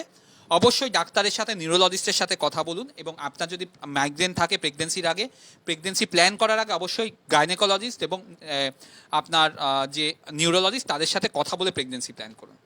কিন্তু মাথা ব্যথা যদি অতিরিক্ত হয় কী করবেন? প্রথমে আপনি ব্লাড প্রেশার চেক করুন, কারণ অতিরিক্ত মাথা ব্যথা কিন্তু আপনার প্রিএক্লাম্পসিয়ার লক্ষণ হতে পারে। আমরা এরপরে আলোচনা করবো প্রিএক্লাম্পসিয়া কি। আর এছাড়া অতিরিক্ত মাথা ব্যথা কখনো স্ট্রোকের লক্ষণ হতে পারে। শুনতে খুব অবাক লাগলেও রাখবেন, বয়স কম হলেও প্রেগনেন্সিতে স্ট্রোক খুব কমন জিনিস। প্রেগনেন্সিতে মাথার ইন্ট্রাসেরেব্রাল হেমারেজ, মাথার ভেতর ব্লিডিং হওয়া, ব্রেনে ব্লাড ক্লট করে যাওয়া, ব্রেন টিউমারেরও একটা লক্ষণ হতে পারে এটা। এছাড়া মাথা ব্যথা কিন্তু অন্য কারণে হতে পারে, যেমন চোখে কোনো সমস্যা, কানে কোনো সমস্যা, দাঁতের সমস্যা, এর কারণেও মাথা ব্যথা হতে পারে। কাজে মাথা ব্যথা অল্প হলে প্যারাসিটামল খেতে পারেন, বেশি হলে ডাক্তারের সাথে কথা বলুন, অবশ্যই আগে ব্লাড প্রেশার চেক করুন। এবার শ্বাসকষ্ট হওয়া। প্রেগনেন্সিতে ইউটেরাস যত বড় হয় সেটা লাংসের ওপর চাপ দিতে থাকে, তার ফলে অল্প অল্প শ্বাসকষ্ট হতে থাকে। শ্বাসকষ্ট হলে ডাক্তারকে জানাবেন। অতিরিক্ত যদি শ্বাসকষ্ট হয়, হঠাৎ করে ধরুন অ্যাকিউটলি, অর্থাৎ এখন ভীষণভাবে শ্বাসকষ্ট হচ্ছে, সেটা এমার্জেন্সি, সেক্ষেত্রে বাড়িতে বসে থাকবেন না, ইমিডিয়েটলি আপনাকে এমার্জেন্সিতে যেতে হবে। অথবা শ্বাসকষ্টের সাথে যদি বুকে ব্যথা হয়, শ্বাসকষ্টের সাথে প্যালপিটেশন হচ্ছে, অর্থাৎ ধরুন হার্টবিট ভীষণ বেড়ে যাচ্ছে, আপনার পালস রেট বেড়ে যাচ্ছে, তাহলে সেটা নিয়ে কথা বলুন। অবশ্যই শ্বাসকষ্ট হলে আমাদের দেখতে হয় থাইরয়েডের সমস্যা আছে কিনা, অ্যানিমিয়া আছে কিনা, কারণ এগুলো নিয়ে আমাদের চিন্তা থাকে। 2 নম্বর, প্রেগনেন্সিতে আরেকটা যেটা হয়, হার্টবিট বাড়ে প্রেগনেন্সিতে, যার ফলে প্যালপিটেশন হতে পারে, অর্থাৎ আপনার মনে হতে পারে আমার হার্টটা বেশি তাড়াতাড়ি চলছে। এটা যদি বেশি সমস্যা মনে হয় তাহলে আমরা বলি ডাক্তারের সাথে আগে কথাবার্তা বলুন, কার্ডিওলজিস্টের সাথে কথাবার্তা বলুন, ইসিজি বা ইকো করার দরকার হতে পারে। বেশিরভাগ ক্ষেত্রে এটা চিন্তার কিছু নয়। এটা চিন্তার কিছু হবে তখন যদি এই প্যালপিটেশনের সাথে একটা সিনকোপ, অর্থাৎ ব্ল্যাক আউট হয়ে যায়, আপনি হঠাৎ করে পড়ে যাচ্ছেন অজ্ঞান হয়ে, বুকে ব্যথা হচ্ছে, প্রচণ্ড শ্বাসকষ্ট হচ্ছে, তাহলে সেটা নিয়ে কথা বলতে হবে। আরেকটা জিনিস হয় প্রেগনেন্সিতে, পার্টিকুলারলি সকালবেলা ঘুম থেকে যখন উঠছেন তখন মাথা ঘুরে যেতে পারে। কেন হয়? তখন হঠাৎ করে প্রেশারটা ফল করে। যেটা করবেন, ঘুম থেকে ফট করে উঠবেন না, বিছানায় যখন শুচ্ছেন শোয়া থেকে ওঠার আগে একটু গড়াগড়ি দিয়ে তারপরে বসুন, একটু 5 মিনিট বসে তারপর উঠুন, অর্থাৎ ফট করে শোয়া থেকে উঠে দাঁড়িয়ে যাবেন না। প্রেগনেন্সিতে মানসিক সমস্যা, মানসিক সমস্যা নিয়ে আমাদের অনেক কুসংস্কার আছে। আমরা ভাবি যে মানসিক সমস্যা হচ্ছে মানেই কেউ পাগল হয়ে গেছে, এরকম নয়। মানসিক সমস্যা হতে পারে, বিশেষ করে প্রেগনেন্সিতে। দেখুন, অনাগত শিশুর জন্য অনেকেরই চিন্তা থাকে, কি হবে, বাচ্চা কেমন হবে, আমি ঠিকমতো মা হতে পারবো কিনা, এই নিয়ে চিন্তা থাকে। বিশেষ করে এই চিন্তাটা তাদের থাকে যাদের আগে অলরেডি ডিপ্রেশন বা অ্যাংজাইটি আছে। আপনার যদি প্রেগনেন্সির আগে ডিপ্রেশন বা অ্যাংজাইটি বা মানসিক রোগ থাকে এবং তার জন্য আপনি কোনো ওষুধ খেতেন, প্রেগনেন্সি প্ল্যান করার আগে সব থেকে ভালো হয় ডাক্তারের সাথে কথা বলুন, সাইকিয়াট্রিস্ট এবং গাইনোকোলজিস্টের সাথে। কারণ কিছু কিছু আপনার ওষুধ আছে ডিপ্রেশন বা অ্যাংজাইটির ওষুধ, যেগুলো প্রেগনেন্সিতে দেওয়া যায় না, যেগুলো বাচ্চার ক্ষতি করতে পারে। কিন্তু তার মানে এই নয় যে প্রেগনেন্সি হলে ফট করে আপনি ওষুধ বন্ধ করবেন, কারণ ওষুধ বন্ধ করার ক্ষতিটা কিন্তু আরও মারাত্মক। আপনার যদি ডিপ্রেশন বা অ্যাংজাইটি বেড়ে যায় ওষুধ বন্ধ হওয়ার কারণে, সেটা কিন্তু বাচ্চার ক্ষতি করতে পারে। কিছু কিছু ওষুধ আছে যেগুলো সেফ, সেগুলো দেওয়া যেতে পারে। কাজে প্রেগনেন্সিতে আপনার যদি এ ধরনের সমস্যা হয়, ডিপ্রেশন বা অ্যাংজাইটি হয়, তাহলে আপনি কথা বলুন। বিশেষ করে যদি আপনি কি করে বুঝবেন যে আপনার মানসিক সমস্যা হচ্ছে? আপনার কোনো কিছু করতে ভালো লাগছে না, বিশেষ করে আপনার আগে যা করতে ভালো লাগতো, গান গাইতে ভালো লাগতো, কবিতা শুনতে ভালো লাগতো, সেগুলো ভালো লাগছে না। অথবা আপনার নিজেকে হেল্পলেস, ওয়ার্কলেস মনে হচ্ছে আমি কিছু পারবো না, আমি ভালো মা হতে পারবো না, আমার কোনো কিছু ভালো লাগছে না। এই দুটোর মধ্যে যদি যে কোনো একটা সমস্যা থাকে, এটা অবহেলা করবেন না, এবং এটা বাড়ির লোকেদেরও জানতে হবে, এটা অবহেলা করা যাবে না। এটার সাথে সাথে সাথে ডাক্তারের সাথে কথা বলুন। অবশ্যই এমন একজনের সাথে কথা বলুন যিনি আপনাকে সাপোর্ট দিতে পারবেন, কারণ কথা বলাটা খুব দরকার। বন্ধুর সাথে কথা বলুন, এমন বন্ধু যিনি আপনাকে সাপোর্ট দিতে পারবেন। এবার আসবো প্রেগনেন্সিতে যে সামান্য অন্য ধরনের সমস্যাগুলো হয়। লুজ মোশন হলো, জ্বর হলো, সর্দি কাশি হলো, দয়া করে লুজ মোশন হওয়া মানে কিন্তু অ্যান্টিবায়োটিক খাবেন না, ওআরএস খেতে পারেন। জ্বর হলে প্যারাসিটামল খেতে পারেন। সর্দি কাশি হলে কাশির সিরাপ খেতে পারেন, বা এই জাতীয় অ্যান্টি অ্যালার্জিক ওষুধ যেমন হচ্ছে ফেক্সোফেনিডিন বা সেট্রিজিন খেতে পারেন, এগুলো সেফ। কিন্তু অবশ্যই ডাক্তারের সাথে কথা বলুন, ফট করে ওষুধের দোকান থেকে অ্যান্টিবায়োটিক খাবেন না। লুজ মোশন হওয়া মানে অ্যান্টিবায়োটিক খাওয়া নয়, যে কোনো অ্যান্টিবায়োটিক কিন্তু প্রেগনেন্সিতে বাচ্চার ক্ষতি করতে পারে। আপনি যদি জেনারেল ফিজিশিয়ান দেখান এইসবের কারণে লুজ মোশন, ফিভার বা হচ্ছে কাফ হয়েছে, কাশি হয়েছে, অবশ্যই ডাক্তারকে বলুন যে আপনি প্রেগনেন্ট। চোখ বা কানের বা দাঁতের যদি সমস্যা থাকে আপনার, অবশ্যই ডাক্তার দেখিয়ে চিকিৎসা করতে পারেন, তাতে ক্ষতি কিছু নেই, কিন্তু অবশ্যই ডাক্তারকে জানাতে হবে যে আপনি প্রেগনেন্ট। এবার ধরুন কোনো কারণে আপনার অ্যাক্সিডেন্ট বা আঘাত লাগলো প্রেগনেন্সিতে, কি করবেন? দেখতে হবে আপনার পেটে আঘাত লাগলো কিনা, পেটে প্রচণ্ড ব্যথা হচ্ছে কিনা, ব্লিডিং হচ্ছে কিনা। সেফ সাইডে থাকার জন্য আপনার যদি পড়ে যান বা কোনো অ্যাক্সিডেন্ট হয়ে থাকে, একটা আলট্রাসাউন্ড করে দেখে নিন কোনো ক্ষতি কিছু হয়েছে কিনা। কারণ পড়ে গেলে প্রেগনেন্সিটা যদি পেটে আঘাত লাগে একটা রিস্ক থাকে যেটাকে বলে অ্যাব্রাপশন, হঠাৎ করে প্ল্যাসেন্টা সেপারেট করে যেতে পারে, যেটা মা এবং বাচ্চা দুজনের ক্ষেত্রে প্রাণঘাতী হতে পারে, যার ফলে প্রচণ্ড ব্যথা বা প্রচণ্ড ব্লিডিং হতে পারে, সেটার ক্ষেত্রে কথা বলি। এবার আসবো যে সমস্যাগুলো নিয়ে একদম অপেক্ষা করা যাবে না, যে সমস্যাগুলো নিয়ে আর্জেন্ট আপনাকে ডাক্তারের কাছে দেখাতেই হবে, যেগুলো অপেক্ষা করা যাবে না। লেট প্রেগনেন্সিতে বিশেষ করে 24 সপ্তাহের পরে ব্লিডিং হচ্ছে, সেই ব্লিডিংটা যত সামান্যই হোক না কেন সাথে সাথে সেটা আপনাকে ডাক্তারকে জানাতে হবে। এটা প্ল্যাসেন্টার কোনো সমস্যার কারণে হতে পারে, এটা আপনার লেবারে চলে যাচ্ছেন অর্থাৎ ডেলিভারি হয়ে যেতে পারে, সে কারণে হতে পারে। বিশেষ করে যদি ব্লিডিংটা প্রচণ্ড বেশি, হঠাৎ করে প্রচণ্ড বেশি হচ্ছে, তাহলে কিন্তু এমনকি হসপিটালে ভর্তি হওয়া, ব্লাড দেওয়া, স্যালাইন চালানো, এমনকি আপনার প্রাণ বাঁচানোর জন্য কখনো কখনো বাচ্চার কথা না ভেবে আমাদের ডেলিভারি করার দরকার হতে পারে। সেরকমভাবে লেট প্রেগনেন্সিতে ব্যথা হচ্ছে, আবার বলবো অল্প ব্যথা হলে চিন্তার কিছু নেই, যদি প্রচণ্ড ব্যথা হয়ে থাকে তাহলে দেখতে হবে এটা লেবার পেন নয় তো। লেবার মানে কি, যে ডেলিভারির সময় যে ব্যথা হয় তাকে বলে লেবার পেন।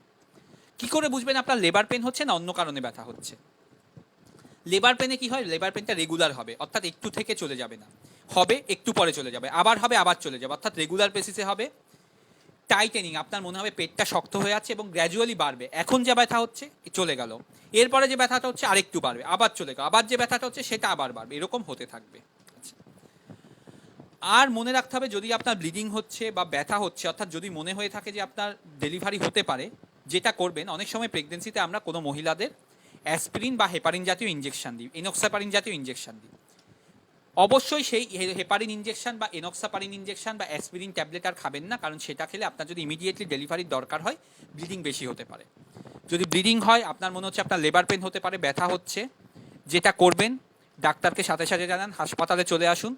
কিছু খাবেন না, কেন না খেতে বারণ করা হয়, কারণ হতে পারে যে আপনার ইমিডিয়েটলি ডেলিভারি করার দরকার হতে পারে। এবং খাবেন না মানে কিচ্ছু খাবেন না, জলও খাবেন না। আমরা সেদিন একজন পেশেন্টকে দেখলাম, তাকে বললাম যে ব্যথা হচ্ছে, আপনি তাড়াতাড়ি হাসপাতালে চলে আসুন, কিচ্ছু খাবেন না। হাসপাতালে আসার পর তিনি বললেন যে আমার মা আমাকে গরম দুধ খাইয়ে দিয়েছেন, বললেন যে তোর ব্লিডিং হচ্ছে, ব্যথা হচ্ছে, একটু হাসপাতালে যাওয়ার আগে গরম দুধ খেয়ে যান।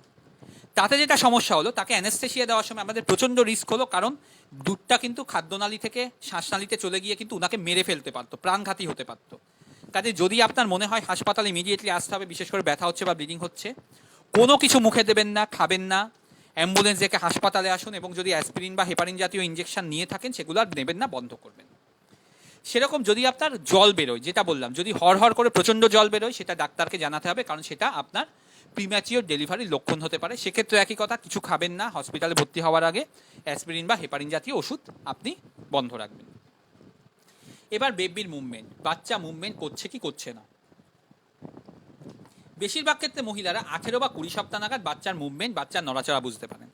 কিন্তু যদি আপনি প্রাইমি মাদার হয়ে থাকেন, অর্থাৎ আমার এটা প্রথম প্রেগনেন্সি হয়ে থাকে, আপনার যদি আগে প্রেগনেন্সির কোনো এক্সপিরিয়েন্স না থাকে, আপনার কিন্তু বাচ্চার মুভমেন্ট বুঝতে বুঝতে কিন্তু 24 সপ্তাহ পার হয়ে যেতে পারে। কাজে প্রথম দিকে কেন বাচ্চার মুভমেন্ট হচ্ছে না এই বলে আপনি স্ট্রেস নেবেন না।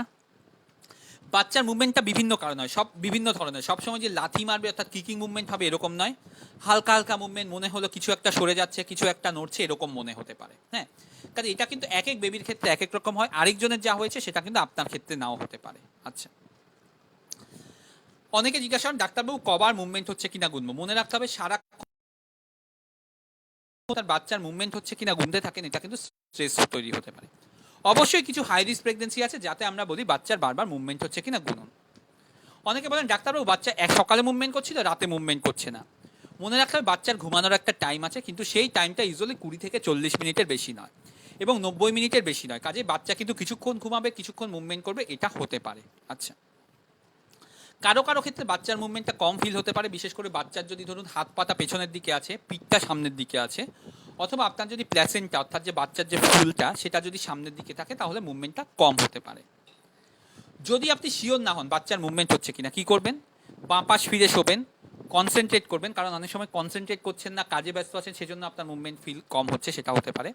বাঁ পাশ ফিরে শোবেন, কনসেন্ট্রেট করবেন মুভমেন্টের ওপরে। ভালো হয় নয়েজি এনভায়রনমেন্টে জোরে গান চালিয়ে শোন, বাপাস ফিরে দেখুন যে 2 ঘন্টায় 10 বারের বেশি মুভমেন্ট ফিল করছেন কিনা। সেই মুভমেন্টটা সবসময় কিকিং মুভমেন্ট হতে হবে এরকম নয়, সেটা দেখুন। যদি না হয় ডাক্তারের কাছে আসুন, বিশেষ করে 28 সপ্তাহের পরে, কারণ 28 সপ্তাহের আগে কিন্তু মুভমেন্ট কম হলে বেশিরভাগ ক্ষেত্রে আমরা কিছু করতে পারি না। 28 সপ্তাহ বাদে যদি এরকম হয় ডাক্তারের কাছে আসুন, আমরা সিটিজি বলে একটা পরীক্ষা করি, বাচ্চার হার্টবিট শুনি, তারপর আমরা আলট্রাসাউন্ড করে দেখি। কখনো কখনো যদি দেখা যায় এই রিপোর্টগুলো অ্যাবনর্মাল হয়, অথবা দেখা যাচ্ছে আপনার হাই রিস্ক আছে, রিপোর্ট নর্মাল অথচ সব বাচ্চা বারবার কম নড়ছে, তাহলে আমরা আর্জেন্ট ডেলিভারির কথা বলি, কারণ বাচ্চা কম নড়াটা কিন্তু কখনো কখনো বাচ্চা ভালো নেই এটার একটা লক্ষণ হতে পারে। কাজে এই ক্ষেত্রে আপনাকে ডাক্তারের সাথে পরামর্শ করতে হবে। আবার একই কথা, যদি ডাক্তার বলেন এক্ষুনি হাসপাতালে চলে আসুন, কিছু খাবেন না, অ্যাসপিরিন বা হেপারিন জাতীয় ওষুধ বন্ধ করবেন। বুকে ব্যথা হচ্ছে প্রেগনেন্সিতে, বেশিরভাগ ক্ষেত্রে বুকের ব্যথার কারণ অ্যাসিডিটি, কিন্তু সব বুকের ব্যথার কারণ কিন্তু অ্যাসিডিটি নয়। যদি অ্যান্টাসিড খেয়ে বুকে ব্যথা না কমে, আপনারা হয়তো শুনলে অবাক হবেন, প্রেগনেন্সিতে কিন্তু অ্যাকিউট মায়োকার্ডিয়াল ইনফেকশন বা হার্ট অ্যাটাক হওয়ার সম্ভাবনা বাড়ে, বিশেষ করে যাদের ওজন বেশি, যাদের বয়স বেশি, যাদের আগে অলরেডি হার্টের রোগ বা প্রেশার বেশি আছে তাদের। আর কি কারণে হতে পারে? রক্ত জমাট বেঁধে গেল, অর্থাৎ থ্রম্বোসিস হয়ে গেল, নিউমোনিয়া হলো, বুকে কোনো ব্লাড ভেসেল আছে, হার্টের কোনো সিভিয়ার সমস্যা, হার্টের কোনো বড় শিরা ফেটে গেল, তাহলে হতে পারে, ডায়াবেটিসের কারণে হতে পারে, তাহলে কিন্তু সেগুলো কিন্তু ইমিডিয়েটলি বা হাসপাতাল আসতে হবে। বুকে ব্যথা মানেই অ্যান্টাসিড হচ্ছে, জাস্ট অ্যান্টাসিড খেয়ে বাড়িতে রইলাম, এরকম কিন্তু সবসময় না। যদি কোনো কারণে আপনার কোলাপস হয়ে থাকে, আপনি হঠাৎ করে অজ্ঞান হয়ে গেলেন, বা কনভালশন হচ্ছে, খিঁচুনি হচ্ছে, সেটা কিন্তু এমার্জেন্সি, সেক্ষেত্রে তাড়াতাড়ি তড়িঘড়ি ডাক্তারের কাছে আসবেন। বাড়ির লোক যেটা করবেন, কনভালশন হলে জোর করে পেশেন্টকে কিছু খাওয়াতে যাবেন না, এবং যেটা করবেন পেশেন্টের মুখটা অন্যদিকে ফিরিয়ে দেবেন। যতক্ষণ না হাসপাতালে আসছেন বা এমার্জেন্সিতে আসছেন, মুখ সোজা না রেখে মুখটা একটু এক পাশ করে দেবেন। কেন? মুখ যদি সোজা রাখেন, মুখে যে সিক্রেশনগুলো হচ্ছে সেগুলো জমতে থাকে, সেগুলো গিয়ে শ্বাসনালী ব্লক করে দিতে পারে, পেশেন্টের মৃত্যু হতে পারে তাড়াতাড়ি। সেই জন্য আপনি অন্য কিছু করতে পারেন না, পারেন মুখটা একটুখানি পাশ ফিরিয়ে দিন, অর্থাৎ এক পাশ করে রাখুন পেশেন্টকে। হ্যাঁ, আর অবশ্যই যখন পেশেন্টের কনভালশন বা খিঁচুনি হচ্ছে, বিশেষ করে যদি তার এপিলেপসি থাকে, এমন খেয়াল রাখুন সে সময় তার যেন কোনো আঘাত না লাগে, কারণ পড়ে টরে যেন না যান। প্রেগনেন্সিতে আপনি যখন ডাক্তারের কাছে আসেন, আমরা কি চেক করি? ওয়েট চেক করা হয় প্রথমবার, কিন্তু সবাই বলতে থাকে ডাক্তারবাবু ওয়েট দেখুন, ওয়েট দেখুন, ওয়েট কম হচ্ছে কেন? মনে রাখতে হবে প্রেগনেন্সিতে বেশি ওজন বাড়াটা কিন্তু স্বাভাবিক নয়। আর এখনকার দিনে আমরা কিন্তু আগেকার দিনের মতো নয় যে মায়ের ওজন কত বাড়ছে সেটা মাইনাস করে দেখছি বাচ্চার ওজন কত হলো, সেটা নয়। কারণ এখন আমরা আল্ট্রাসাউন্ড করে বাচ্চার ওজন দেখি, কাজে মায়ের ওজন কত কি বাড়ছে সেটা দেখে কিন্তু বাচ্চার ওজন দেখার কোনো মানে হয় না, বারবার ওজন করার কোনো মানে হয় না। সেজন্য আমরা বলি বারবার ওজন না করতে, একমাত্র যাদের ওজন অতিরিক্ত বেশি তাদের কখনো কখনো আমরা ওজন করতে বলি। তাহলে ওজন কেন কম করা হলো, ওজন কেন কম হয়ে যাচ্ছে, এই নিয়ে বারবার ডাক্তারবাবুকে প্রশ্ন করবেন না। ব্লাড প্রেশার আমরা চেক করি। ব্লাড প্রেশার কম নিয়ে সবার ভয় থাকে। ব্লাড প্রেশার মনে রাখবেন, ব্লাড প্রেশার বেশিটা নিয়ে ভয়, ব্লাড প্রেশার কম হলে ভয় নয়। প্রেগনেন্সিতে ব্লাড প্রেশার কম হতে পারে, এমনকি দেখুন 90/60 হতে পারে বা তার কমও হতে পারে। ব্লাড প্রেশার কম হওয়াটা প্রেগনেন্সিতে স্বাভাবিক জিনিস, বরং বেশি হওয়াটা অস্বাভাবিক। আর তাছাড়া যে চেম্বারে আমরা কি দেখি, বিশেষ করে অ্যাডভান্স প্রেগনেন্সিতে, খুব আর্লি প্রেগনেন্সিতে পেটে হাত দিয়ে কিচ্ছু বোঝা যায় না। অ্যাডভান্স প্রেগনেন্সিতে বিশেষ করে 24 থেকে 28 সপ্তাহ পর আমরা হাত দিয়ে দেখি বাচ্চার ইউটেরাস কতটা বড় হচ্ছে, বাচ্চার সাইজ কেমন হচ্ছে, এবং আমরা ডপলার দিয়ে হার্টবিট শুনি, এবং সেটা দিয়ে আমরা মাকে শুনিয়ে দিই যে আপনার বাচ্চার হার্টবিট কেমন আছে। আপনারা নিশ্চয়ই দেখেছেন আমাদের চেম্বারে, আপনারা যখন আসেন তখন নিশ্চয়ই দেখেছেন যে এরকম একটা ডিভাইস দিয়ে আমরা হার্টবিট শুনি এবং আপনাকে শুনতে সাহায্য করি বাচ্চার হার্টবিট কেমন আছে। আচ্ছা, এবার আসি ভ্যাকসিন নিয়ে। প্রেগনেন্সিতে কি কি ভ্যাকসিন দেওয়া হয়? আমাদের পলিসি হচ্ছে প্রেগনেন্সিতে দুটো ভ্যাকসিন দেওয়া, সেটা 28 সপ্তাহের পরে। একটা হচ্ছে টিটাইপ ভ্যাকসিন, টিটেনাস, ডিফথেরিয়া এবং পার্টুসিস, অর্থাৎ টিটেনাস, ধনুষ্টঙ্কার, ডিফথেরিয়া এবং হুপিং কাশির ভ্যাকসিন দেওয়া। আরেকটা ইনফ্লুয়েঞ্জা ভ্যাকসিন দেওয়া। এই দুটো খুব ইম্পর্টেন্ট জিনিস, কারণ হুপিং কাফের কারণে অনেক বাচ্চা মারা যায়, ডিফথেরিয়ার কারণে অনেক বাচ্চা মারা যায়, ইনফ্লুয়েঞ্জা হলে মা এবং বাচ্চা দুজনেরই মারা যাওয়ার সম্ভাবনা বেশি থাকে প্রেগনেন্সিতে। কিন্তু যেটা আমরা দুর্ভাগ্যজনকভাবে দেখি, প্রেগনেন্সি পজিটিভ হলো সাথে সাথেই সবাই বলতে যে স্বাস্থ্যকেন্দ্র থেকে বলছে টিটেনাস দেওয়া, বাড়িতে সবাই বলছে কেন টিটেনাস দিল না, টিটেনাস দেওয়া হলো না নিয়ে সবাই মাথা খারাপ করে ফেলেন।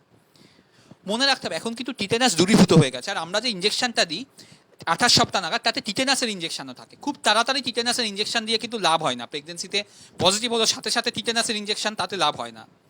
অদ্ভুতভাবে আমরা অনেককে দেখেছি, আমরা তারা আল্ট্রাসাউন্ড করলেন না, তারা জানলেন না বাচ্চা কেমন আছে প্রেগনেন্সিতে, ফট করে টিটেনাস নিয়ে নিলেন। অনেকে মনে করেন টিটেনাস নিলে বোধহয় বাচ্চা ভালো থাকবে। টিটেনাস নিলে বাচ্চা ভালো খারাপ থাকার কোনো সম্ভাবনা নেই। টিটেনাসটা কি করে, আপনার যদি ডেলিভারির সময় যেন ইনফেকশন না হয়, টিটেনাস না হয়, সেজন্য দেওয়া। কাজেই সেটা শুধু টিটেনাস নেওয়ার থেকে টিটেনাস, ডিফথেরিয়া, হুপিং কাফ নেওয়াটা ভালো, যেটা আমরা 28 সপ্তাহ নাগাদ দিই। এবং দয়া করে অপেক্ষা করুন ডাক্তারবাবুকে বারবার প্রেগনেন্সি টেস্ট পজিটিভ হওয়া পর্যন্ত, হওয়ার পর থেকে টিটেনাস কেন দিল না এই নিয়ে বিরক্ত করবেন না। তাছাড়া আমরা কিছু ভ্যাকসিন দিই যেমন দরকার হয়, কারো কারো ক্ষেত্রে হেপাটাইটিস ই বা এ বা বি ভ্যাকসিন দরকার হতে পারে, এগুলো একদম সেফ। বিশেষ করে আপনার যদি সিকেল সেল ডিজিজ থাকে, আপনার আগে যদি ধরুন স্প্লিন বাদ দেওয়া হয়ে থাকে, তাহলে আপনার অন্য ভ্যাকসিন যেমন মেনিনগোকক্কাল, নিউমোকক্কাল ভ্যাকসিন এগুলো দরকার হতে পারে, সেগুলো নিতে পারেন। কোভিড ভ্যাকসিন বুস্টার ডোজ যে কোনো ভ্যাকসিন নিতে পারেন। বারবার প্রশ্ন করবেন না প্লিজ, কোভিড নেওয়া যাবে কিনা, ভ্যাকসিন নেওয়া যাবে কিনা। যে কোনো কোভিড ভ্যাকসিন প্রেগনেন্সিতে সেফ।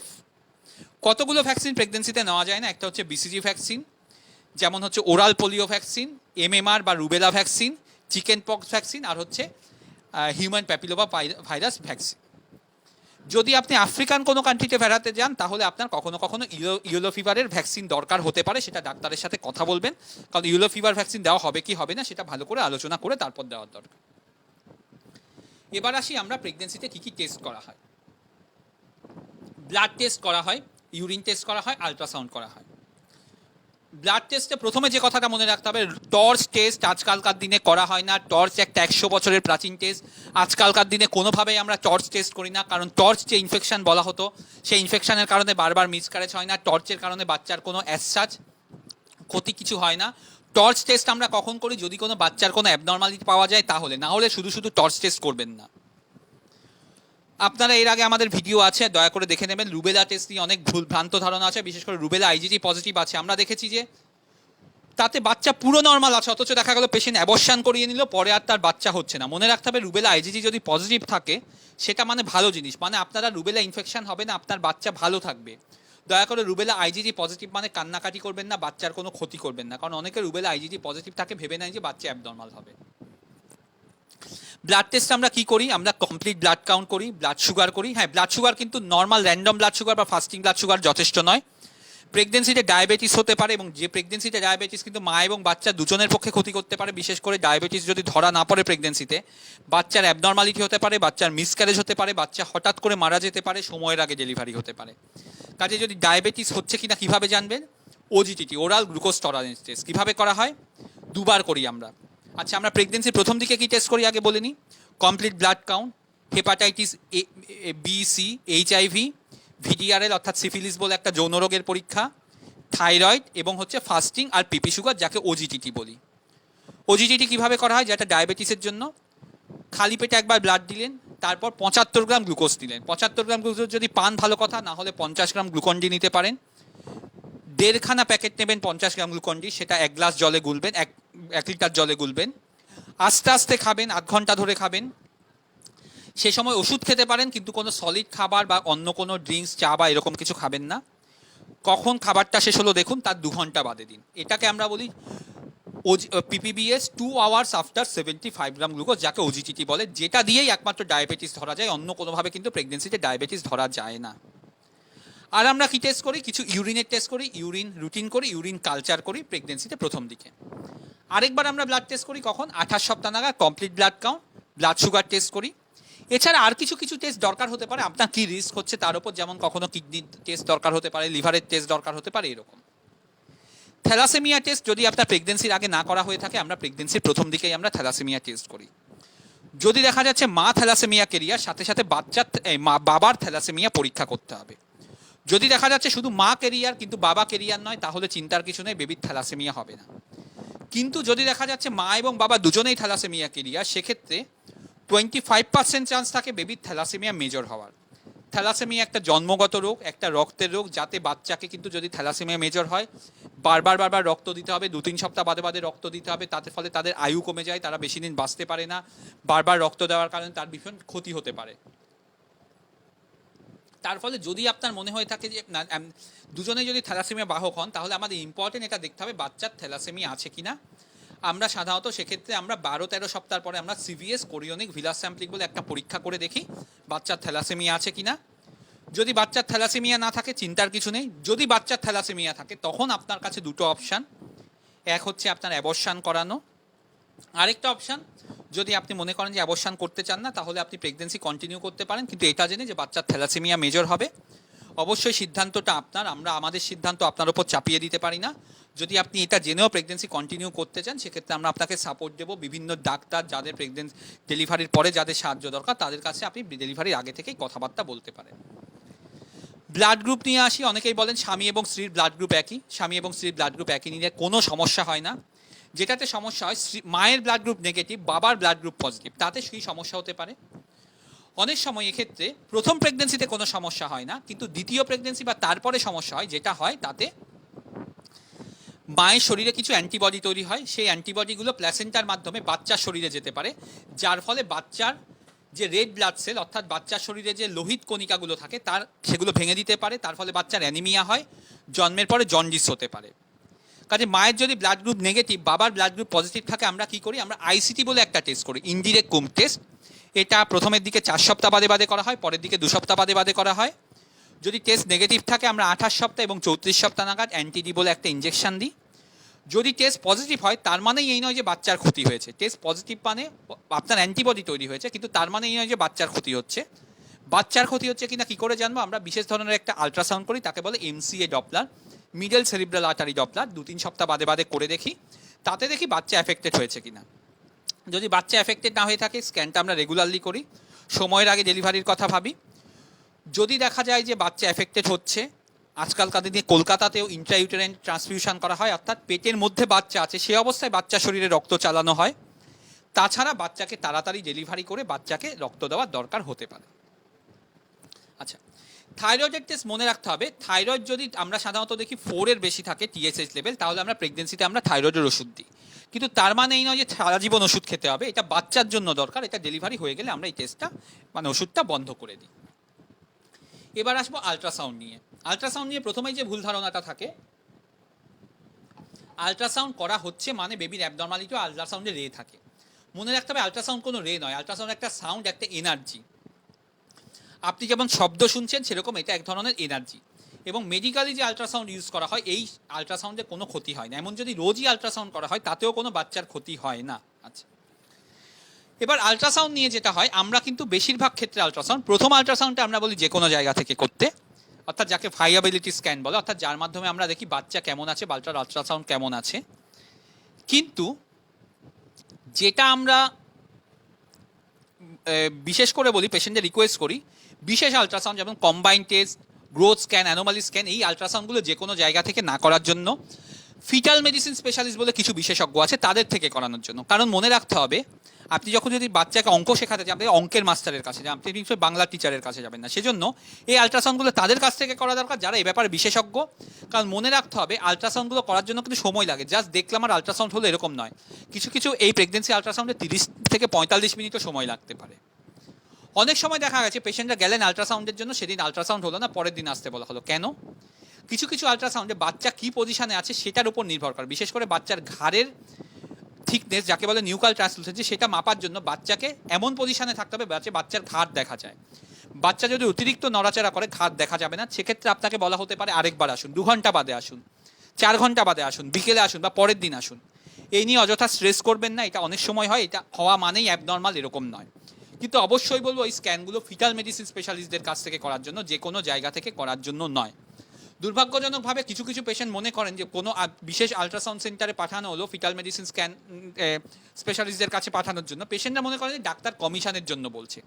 এই ধারণা থেকে দয়া করে বেরিয়ে আসুন। এটা আপনার ভালোর জন্য বলা হচ্ছে, যে ভালো জায়গা থেকে করানোর জন্য। যে কোনো জায়গায় স্ক্যানে কিন্তু এই রিপোর্টগুলো থাকে না। আর বাচ্চার গ্রোথ হচ্ছে কিনা দেখার জন্য গ্রোথ স্ক্যান দরকার হয়, যেটা কিন্তু সব সেন্টারে, সব আল্ট্রাসাউন্ড সেন্টার দেয় না, একমাত্র যারা ফিটাল মেডিসিন সেন্টার তারা দেয়। কাজে তাদের থেকে করুন।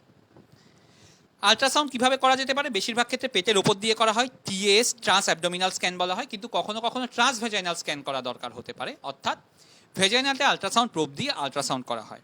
এই আল্ট্রাসাউন্ড, ভেজাইনাল আল্ট্রাসাউন্ড কিন্তু সেফ, এটা বাচ্চার কোনো কিন্তু সময় করে না, বাচ্চার কোনো কিন্তু ক্ষতি করে না এই ট্রান্স ভেজাইনাল স্ক্যান।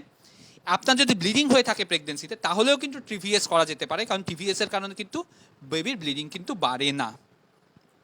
আচ্ছা, কিন্তু দয়া করে যেটা মনে রাখবেন, আল্ট্রাসাউন্ড স্ক্যান করে কিন্তু বাচ্চার সেক্স দেখা, বাচ্চা পুরুষ না মহিলা, অর্থাৎ বাচ্চার লিঙ্গ নির্ধারণ করা কিন্তু ভারতবর্ষে পিসি পিএনডিটি আইন অনুযায়ী সম্পূর্ণভাবে বেআইনি। দয়া করে আমাদের রিকোয়েস্ট করবেন না যে বাচ্চা ছেলে নামে জানার জন্য যেখানে আল্ট্রাসাউন্ড করতে যাবেন না সেখানে রিকোয়েস্ট করবেন না, কারণ যেটা যদি রিকোয়েস্ট করা হয়, এটা যদি পুলিশকে জানানো হয়, এটা কিন্তু একটা দণ্ডনীয় অপরাধ। এমনকি আপনি যদি রিকোয়েস্ট করে থাকেন আপনারও কিন্তু সেক্ষেত্রে কিন্তু সাজা হতে পারে।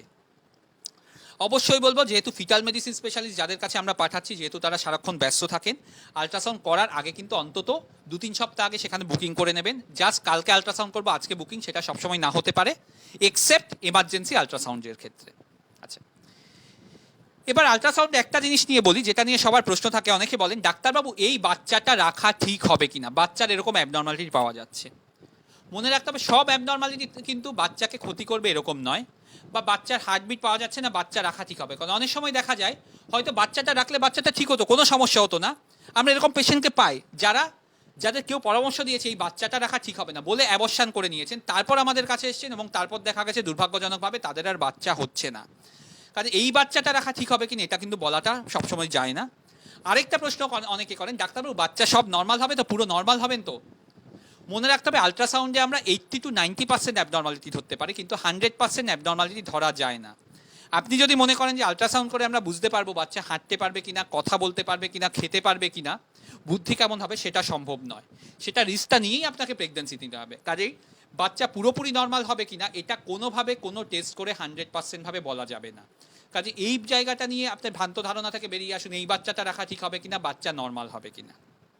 আচ্ছা, এবার আসি ইনিশিয়াল যে আল্ট্রাসাউন্ড স্ক্যানটা করি আমরা, প্রেগনেন্সির প্রথম দিকে যে আল্ট্রাসাউন্ড স্ক্যান করি ভায়াবিলিটি স্ক্যান, সেটা নিয়ে। সেটা কেন দরকার, প্রেগনেন্সিটা কোথায় আছে, একটোপিক প্রেগনেন্সি নাকি মিসক্যারেজ হচ্ছে, প্রেগনেন্সিটা ইউটেরাসের মধ্যে আছে না টিউবে আছে। এবার হচ্ছে ভায়াবিলিটি স্ক্যানে যদি দেখা যায় যে বাচ্চার হার্টবিট আছে তাহলে আমরা খুব খুশি হই। কেন? স্ট্যাটিস্টিক্স ওয়াইজ বলতে গেলে যে কোনো প্রেগনেন্সিতে দুর্ভাগ্যজনকভাবে মিসক্যারেজের চান্স হচ্ছে 20%, অর্থাৎ 100 জন মহিলা যদি কনসিভ করেন 20 জনের মিসক্যারেজ হয়। হার্টবিট দেখা গেলে সেই মিসক্যারেজের রিস্কটা কমে যায় 5%, যে কারণে আমরা হার্টবিট দেখা গেলে খুব খুশি হই। কিন্তু হার্টবিট দেখা গেল না তার মানে কি অ্যাবনর্মাল? না। অনেক সময় দেখা গেছে হয়তো আল্ট্রাসাউন্ডটা খুব তাড়াতাড়ি হয়েছে, অথবা হার্টবিট একটু দেরিতে আসতে পারে।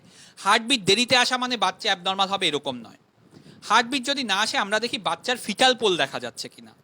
ফিটাল পোল দেখা না গেলে আমরা দেখি জেস্টেশনাল স্যাক, অর্থাৎ যে স্যাকটা থলিটার মধ্যে বাচ্চা আছে সেটা দেখা যাচ্ছে কিনা। এটার কিন্তু নির্দিষ্ট সাইজ আছে। অনেকে বলেন ডাক্তারবাবু 6 সপ্তাহে দেখা যাওয়াটা কি নর্মাল, 8 সপ্তাহে দেখা যাচ্ছে না, এটা অ্যাবনর্মাল। এবং অনেক সময় দেখা যায় যে কোনো জায়গায় আল্ট্রাসাউন্ড স্ক্যান করলে দুর্ভাগ্যজনকভাবে অনেক আল্ট্রাসাউন্ড স্ক্যানে বলে দেওয়া হয় বাচ্চাটা অ্যাবর্শন হয়ে গেছে। এটা কিন্তু ভুল। কারণ আমাদের দেখতে হবে বাচ্চার স্যাকের সাইজ কত আছে, ফিটাল পোল কত আছে। ফিটাল পোল যদি 7 মিলিমিটারের বেশি হয় অথবা স্যাকের সাইজ 25 মিলিমিটারের বেশি হয়, তাতেও যদি বাচ্চার হার্টবিট দেখা না যায় তার মানে হচ্ছে এই বাচ্চাটা হয়তো ভালো থাকবে না, এটা মিসক্যারেজ হয়ে যেতে পারে, এটা গ্রো করবে না। কিন্তু যদি স্যাকের সাইজ যদি 25 মিলিমিটারের কম হয় বা হচ্ছে ফিটাল পোল যদি 7 মিলিমিটারের কম হয় এবং তাতে হার্টবিট দেখা না যায়, তাহলে এটাকে আমরা বলি প্রেগনেন্সি অফ আনসার্টেন ভায়াবিলিটি। এক্ষেত্রে কিন্তু আপনাকে ধৈর্য ধরতে হবে, অনেকবার আল্ট্রাসাউন্ড বা ব্লাড টেস্ট করার দরকার হতে পারে, জাস্ট একটা টেস্টে বলা যায় না। সেদিন যেমন একজন পেশেন্টকে বললাম যে এরকম আপনার প্রেগনেন্সিটা বোঝা যাচ্ছে না কেমন আছে কী থাকবে, উনি বললেন আমার বৌদি 4 মাস বাদে আল্ট্রাসাউন্ড করেছেন, কেন আমাকে এত তাড়াতাড়ি আল্ট্রাসাউন্ড করতে বলছেন।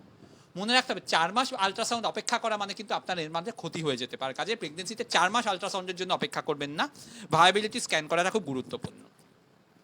আরেকটা জিনিস কখনো কখনো আসে, আপনার প্রেগনেন্সি টেস্ট পজিটিভ বা বিটা এইচসিজি পজিটিভ, আল্ট্রাসাউন্ডে প্রেগনেন্সি দেখা যাচ্ছে না। অনেকে বলেন ডাক্তারবাবু সত্যি কি প্রেগনেন্সি আছে? দেখুন, প্রেগনেন্সি টেস্ট পজিটিভ মানে প্রেগনেন্সি আছে, কিন্তু সেক্ষেত্রে দুটো সম্ভাবনা হতে পারে। এক হতে পারে এটা একটোপিক প্রেগনেন্সি, প্রেগনেন্সিটা টিউবে আসছে, যেটা খুব প্রাণঘাতী জিনিস, যাতে লাইফ রিস্ক হতে পারে। একটোপিক প্রেগনেন্সিটা যদি ফেটে যায় টিউব থেকে প্রচণ্ডভাবে ব্লিডিং হতে পারে, সেটা বাচ্চার তো থাকার কোনো প্রশ্নই নেই, সেক্ষেত্রে মায়ের লাইফ রিস্ক হতে পারে, কাজেই সেটা জানা দরকার। অথবা হতে পারে এটা নর্মাল প্রেগনেন্সি, ইউটেরাসের মধ্যে গ্রো হবে, সেটা দেখা হতে পারে। সেক্ষেত্রে আপনাকে serially beta HCG blood test করতে হবে এবং সিরিয়াল আল্ট্রাসাউন্ড, অর্থাৎ ধৈর্য ধরতে হবে কি আছে জানার জন্য। অনেকে করেন কি ধৈর্য না ধরে ফট করে ডিএনসি বা ওয়াশ করিয়ে নেন, প্রেগনেন্সি নষ্ট করে নেন। এটা কিন্তু ভুল জিনিস, কারণ হতে পারে আপনি অপেক্ষা করলে পরবর্তীকালে প্রেগনেন্সি ঠিকমতো দেখা গেলেও যেতে পারত। এবার যেটা নিয়ে আসি আমরা ডাউন সিনড্রোম স্ক্রিনিং প্রেগনেন্সিতে। আগেকার ডাউন সিনড্রোম মানে কি, এক ধরনের ক্রোমোজোমগত সমস্যা। আপনারা জানেন যে আমাদের শরীরে প্রত্যেকের শরীরে 23 জোড়া করে ক্রোমোজোম আছে, পুরুষ এবং মহিলা সবার শরীরে। ডাউন সিনড্রোমে 21 নাম্বার যে ক্রোমোজোম সেটা দুটোর বদলে 3টে থাকে, তাকে বলে ডাউন সিনড্রোম। তার ফলে যেটা হয় বাচ্চার মেন্টাল রিটার্ডেশন, অর্থাৎ মানসিকভাবে বুদ্ধি তৈরি হয় না। তাছাড়া বাচ্চার আরও কিছু সমস্যা, হার্টের সমস্যা, চোখের সমস্যা, ব্রেনের সমস্যা, এগুলো হতে পারে। ডাউন সিনড্রোম আগেকার দিনে বলা হতো যাদের বয়স বেশি তাদের হয়, কিন্তু এখনকার দিনে দেখা গেছে বেশিরভাগ মহিলা যাদের বাচ্চার ডাউন সিনড্রোম হয় তাদের বয়স কম। আগেকার দিনে শুধু যাদের বয়স বেশি 35-এর বেশি তাদের ডাউন সিনড্রোম স্ক্রিন করা হতো, কিন্তু এখনকার দিনে মনে রাখতে হবে আমাদের কাছে প্রতিটা প্রেগনেন্সি ইম্পর্টেন্ট, প্রতিটা মা ইম্পর্টেন্ট, প্রতিটা বাচ্চা ইম্পর্টেন্ট। কারণ এখন কিন্তু আগেকার দিনের মতো একজনের কিন্তু 8-10টা করে বাচ্চা হয় না, কাজে প্রত্যেকটা মা এবং বাচ্চা ইম্পর্টেন্ট। কাজে প্রত্যেক প্রেগনেন্সিতে প্রত্যেককে আমরা ডাউন সিনড্রোম স্ক্রিনিং করাই। এবার স্ক্রিনিং টেস্টটা নিয়ে ভালো করে বুঝতে হবে। স্ক্রিনিং টেস্ট, যে কোনো টেস্ট দু ধরনের, একটা হচ্ছে স্ক্রিনিং, একটা হচ্ছে ডায়াগনস্টিক। ধরুন আমি আপনার হার্ট কেমন আছে জানতে চাইছি, আমি কি করব, ইসিজি করব বা ইকো করব। কিন্তু ইসিজি বা ইকো করে অনেক সময় দেখা যেতে পারে ফলস রেজাল্ট এলো, অর্থাৎ আপনার হার্ট ঠিক আছে অথচ ইসিজি বা ইকোতে বললো হার্ট ভালো নেই, কিন্তু হার্ট হয়তো ঠিক আছে। তখন কি করব, আমি বললাম অ্যানজিওগ্রাফি বা এরকম পরীক্ষার মাধ্যমে দেখা যে হার্ট ঠিক আছে কিনা। অর্থাৎ অ্যানজিওগ্রাফিটা হচ্ছে ডেফিনিট টেস্ট। কিন্তু আমরা কি সবাইকে অ্যানজিওগ্রাফি করতে বলতে পারি না, কারণ অ্যানজিওগ্রাফি একটা ইনভেসিভ টেস্ট যাতে অনেক রিস্ক আছে। যাদের দেখা গেছে যে টেস্টের রিস্কের থেকে টেস্টটা করলে লাভ বেশি হবে তাদের আমরা ডেফিনিট টেস্ট করতে বলি। অন্যটা হতে পারে হার্ট ভালো নেই অথচ ইসিজি বা ইকো বললে ভালো আছে, অর্থাৎ ফলস নেগেটিভ টেস্ট হতে পারে। সেরকম ডাউন সিনড্রোম স্ক্রিনিংয়ে সব টেস্টে ফলস নেগেটিভ বা ফলস পজিটিভ রিপোর্ট আসে, অর্থাৎ রিপোর্টটা হতে পারে যে বাচ্চার ডাউন সিনড্রোম আছে কিন্তু রিপোর্ট বললো ফলস নেগেটিভ, রিপোর্ট বললো নর্মাল, কিন্তু এটা হওয়ার সম্ভাবনা ভীষণ কম, ধরুন প্রায় 1000 থেকে 1,00,000-এর মধ্যে একজনের। এই জন্য যদি দেখা যায় যে ডাউন সিনড্রোম রিস্ক রিপোর্টে বলছে রিপোর্ট নর্মাল বা লো রিস্ক, পেশেন্টরা বলে ডাক্তারবাবু বাচ্চার ডাউন সিনড্রোম নেই তো, আমরা বলি না নেই বলবো না, কিন্তু বলবো ডাউন সিনড্রোম হওয়ার রিস্ক ভীষণ কম। তখন অনেকে বলেন তাহলে কেন ইনভেসিভ টেস্ট করছেন না, সিভিএস কেন করছেন না, কারণ সিভিএস করতে গেলে মিসক্যারেজ হওয়ার রিস্ক বাড়ে। সিভিএস আমরা তখন করি যখন দেখি মিসক্যারেজ হওয়ার থেকে বাচ্চার ডাউন সিনড্রোম হওয়ার রিস্ক বেশি, অর্থাৎ যদি ডাউন সিনড্রোমের টেস্টে যদি বলে হাই রিস্ক তাহলে আমরা সিভিএস করি। আচ্ছা, হাই রিস্ক মানেই ডাউন সিনড্রোম টেস্টে হাই রিস্ক বলছে তার মানেই কিন্তু বাচ্চার ডাউন সিনড্রোম হবে তা নয়। দয়া করে জাস্ট ডাউন সিনড্রোমের টেস্টে বলছে হাই রিস্ক এটার উপরে বেস করে অ্যাবর্শন করাবেন না, কারণ হাই রিস্ক মানে বেশিরভাগ ক্ষেত্রে কিন্তু বাচ্চার ডাউন সিনড্রোম থাকে না। হাই রিস্ক মানে বাচ্চার ডাউন সিনড্রোম হওয়ার রিস্কটা বেশি, কিন্তু তার মানেই ডাউন সিনড্রোম হবে এটা কিন্তু সবসময় নয়। কাজেই আমাদের কি অপশন থাকে যদি হাই রিস্ক হয়, একটা হচ্ছে ইনভেসিভ টেস্ট করা, কোরিওনিক ভিলাস স্যাম্পলিং বা হচ্ছে অ্যামনিওসেন্টেসিস, সে ব্যাপারে আমরা পরে আসছি, কিন্তু সেটা হচ্ছে ডেফিনিট টেস্ট। 2 নাম্বার হচ্ছে কি এনআইপিটি করা, নন ইনভেসিভ প্রিনেটাল টেস্টিং। এনআইপিটি করে আমরা দেখতে পাই, এনআইপিটিটা হচ্ছে সিম্পল টেস্ট যাতে মায়ের ব্লাড থেকে, অর্থাৎ মায়ের নর্মাল হাত থেকে ব্লাড নিয়ে টেস্ট করে দেখা হয় যে বাচ্চার ডাউন সিনড্রোম হওয়ার রিস্ক আছে কিনা। কিন্তু মনে রাখতে হবে এনআইপিটিও কিন্তু স্ক্রিনিং টেস্ট। এনআইপিটি পজিটিভ থাকলে তাতেই বলা যায় না ডাউন সিনড্রোম আছে, এনআইপিটি নেগেটিভ মানে 99% আপনি শিওর যে বাচ্চার ডাউন সিনড্রোম নেই, কিন্তু এনআইপিটি পজিটিভ মানে বাচ্চার ডাউন সিনড্রোম সেটা নয়। এনআইপিটি পজিটিভ হলে আপনাকে আবার কিন্তু ইনভেসিভ টেস্ট করতে হবে, অর্থাৎ ডাউন সিনড্রোম টেস্ট পজিটিভ হলে আপনার কাছে দুটো টেস্ট উপায়, 1 নাম্বার ডিরেক্ট ইনভেসিভ টেস্ট করা অথবা হচ্ছে এনআইপিটি করা। আর অবশ্যই আপনি যদি বলেন আমি জানতে চাই না বাচ্চার ডাউন সিনড্রোম আছে কিনা, তাহলে অবশ্যই সেটা আপনার চয়েস, আপনি জানতে বলতে পারেন না আমি ডাউন সিনড্রোম টেস্ট করব না। আচ্ছা, এবার ধরুন এবার আগে যে ইনভেসিভ টেস্ট বললাম সেই টেস্টটা কি সে ব্যাপারে আমরা পরে আসছি, কিন্তু ধরুন ইনভেসিভ টেস্টে দেখা গেল বাচ্চার ডাউন সিনড্রোম আছে, সেক্ষেত্রে কি উপায়, একটা উপায় হচ্ছে বাচ্চাটা না রাখা, অ্যাবর্শন করে দেওয়া, অথবা হচ্ছে আপনি জানেন বাচ্চার ডাউন সিনড্রোম আছে কিন্তু আপনি মনে করছেন যে আপনি কন্টিনিউ করবেন প্রেগনেন্সি, সেটা অবশ্যই আপনার চয়েস। সেক্ষেত্রে অবশ্যই আমরা আপনাকে সাপোর্ট দেবো, যেসব বিশেষজ্ঞের দরকার ডেলিভারির পরে তাদের কাছে আমরা পাঠাবো। ডাউন সিনড্রোম টেস্ট কিভাবে করা হয়, আগেকার দিনে ট্রিপল টেস্ট বলে একটা টেস্ট করা হতো, মনে রাখতে হবে ট্রিপল টেস্ট একটি অবসলিট টেস্ট, ট্রিপল টেস্ট এখনকার দিনে করা হয় না হয় না হয় না, দয়া করে ট্রিপল টেস্ট করবেন না। সব থেকে ভালো হয় যদি কম্বাইন টেস্ট করা যায়, কম্বাইন টেস্ট মানে একটা ব্লাড টেস্ট আর হচ্ছে আলট্রাসাউন্ড, এটা 12 থেকে 13 সপ্তাহ নাগাদ করা হয়। এই টেস্টটা হচ্ছে বেস্ট উপায় ডাউন সিনড্রোম আছে কিনা জানার। আর যদি আপনি কোনো কারণে কম্বাইন টেস্ট মিস করে গিয়ে থাকেন অথবা কম্বাইন টেস্ট কোনো কারণে করা গেল না, বিশেষ করে বিশেষ ধরনের কিছু টুইন থাকলে কম্বাইন টেস্ট করা যায় না, সেক্ষেত্রে আপনার কোয়াড্রাপেল টেস্ট করতে হবে, অর্থাৎ একটা ব্লাড টেস্ট করতে হবে যেটা 15 থেকে 20 সপ্তাহ। কিন্তু ট্রিপল টেস্ট কোনোভাবেই করা হয় না, কারণ ট্রিপল টেস্টের কোনো সিগনিফিকেন্স আজকালকার দিনে নেই। আরেকটা উপায় হচ্ছে আপনি কোনো এই ধরনের কম্বাইন টেস্ট বা কোয়াড্রাপেল টেস্ট না করে আরও ভালো টেস্ট করতে পারেন এনআইপিটি, নন ইনভেসিভ প্রিনেটাল টেস্টিং, যেখানে আপনার ব্লাড টেস্ট করে দেখা হচ্ছে বাচ্চার ডাউন সিনড্রোম আছে কিনা। মনে রাখতে হবে এনআইপিটিটা কিন্তু কম্বাইন টেস্টের বিকল্প নয়, কারণ এনআইপিটিতে দেখা যাচ্ছে ডাউন সিনড্রোম হওয়ার রিস্ক আছে কিনা, কিন্তু বাচ্চার কিন্তু অন্য কোনো সমস্যা হতে পারে, হার্ট তৈরি হয়েছে কিনা, লাংস তৈরি হয়েছে কিনা, লিভার তৈরি হয়েছে কিনা, সেটা কিন্তু একমাত্র আলট্রাসাউন্ড করে দেখা যাবে। কাজে যদি আপনি এনআইপিটি করেন তাহলেও কিন্তু আলট্রাসাউন্ড করতে হবে। 2 নম্বর জিনিস যেটা হচ্ছে অ্যানোমালি স্ক্যান, যেটা 19 থেকে 20 সপ্তাহ আমরা সব পেশেন্টকে করতে বলি। এবার অ্যানোমালি স্ক্যানে ধরুন কিছু কিছু অ্যাবনর্মালিটি আছে যেটা নিয়ে পেশেন্টরা ভয় পান, কিন্তু যেগুলো নিয়ে চিন্তা করার কিছু নেই। যেমন ধরুন ইকোজেনিক ফোসাই ইন হার্ট, অর্থাৎ হার্টে দেখা গেল একটা সাদা দাগ আছে, এটা নিয়ে চিন্তার কিছু নেই। বা ধরুন ব্রেইনে কোনো সিস্ট আছে, কোরয়েড প্লেক্সাস সিস্ট, এটা কিন্তু চিন্তার একদম কোনো কারণ নেই। হ্যাঁ, এটা কখন চিন্তার কারণ হবে, যদি এর সাথে আরও অন্য অ্যাবনর্মালিটি অ্যাসোসিয়েটেড থাকে। যদি দেখা যাচ্ছে শুধু ব্রেইনে কোরয়েড প্লেক্সাস সিস্ট আছে, অন্য কোনো অ্যাবনর্মালিটি নেই, হার্টে একটা ইকোজেনিক ফোকাস আছে, অন্য কোনো অ্যাবনর্মালিটি নেই, তাহলে কিন্তু এটা নিয়ে চিন্তা করতে যাবেন না, এটা নিয়ে একদম দুশ্চিন্তা করবেন না, এবং দয়া করে এই রিপোর্টের উপর ভিত্তি করে অ্যাবর্শন করাবেন না। কারণ অনেক পেশেন্ট মনে করেন যে রিপোর্টটা আছে মানে বাচ্চা অ্যাবনর্মাল হবে। আচ্ছা, কিছু কিছু ক্ষেত্রে বাচ্চার অ্যাবনর্মালিটি আসে, সেই অ্যাবনর্মালিটি দেখতে হবে কতটা গুরুতর, সেক্ষেত্রে আপনার আরও পরীক্ষা দরকার হতে পারে, যেমন এমআরআই, ফিটালিকো, এগুলো দরকার হতে পারে। কখনো কখনো অন্য বিশেষজ্ঞদের সাথে কথাবার্তা বলা, যেমন কিডনির সমস্যা এলে পেডিয়াট্রিক নেফ্রোলজিস্টের সাথে কথাবার্তা বলা, হার্টের সমস্যা হলে পেডিয়াট্রিক কার্ডিওলজিস্টের সাথে কথাবার্তা বলা, এরকম জিনিসের দরকার হতে পারে। তার ফলে আপনি জানতে পারেন এই বাচ্চাটা ডেলিভারির পরে কী কী সমস্যা হতে পারে, এবং অর্থাৎ এটা কম্প্যাটিবল কিনা, অর্থাৎ এই প্রেগনেন্সি রাখতে পারেন কিনা। সেক্ষেত্রেও তো দুটো উপায়।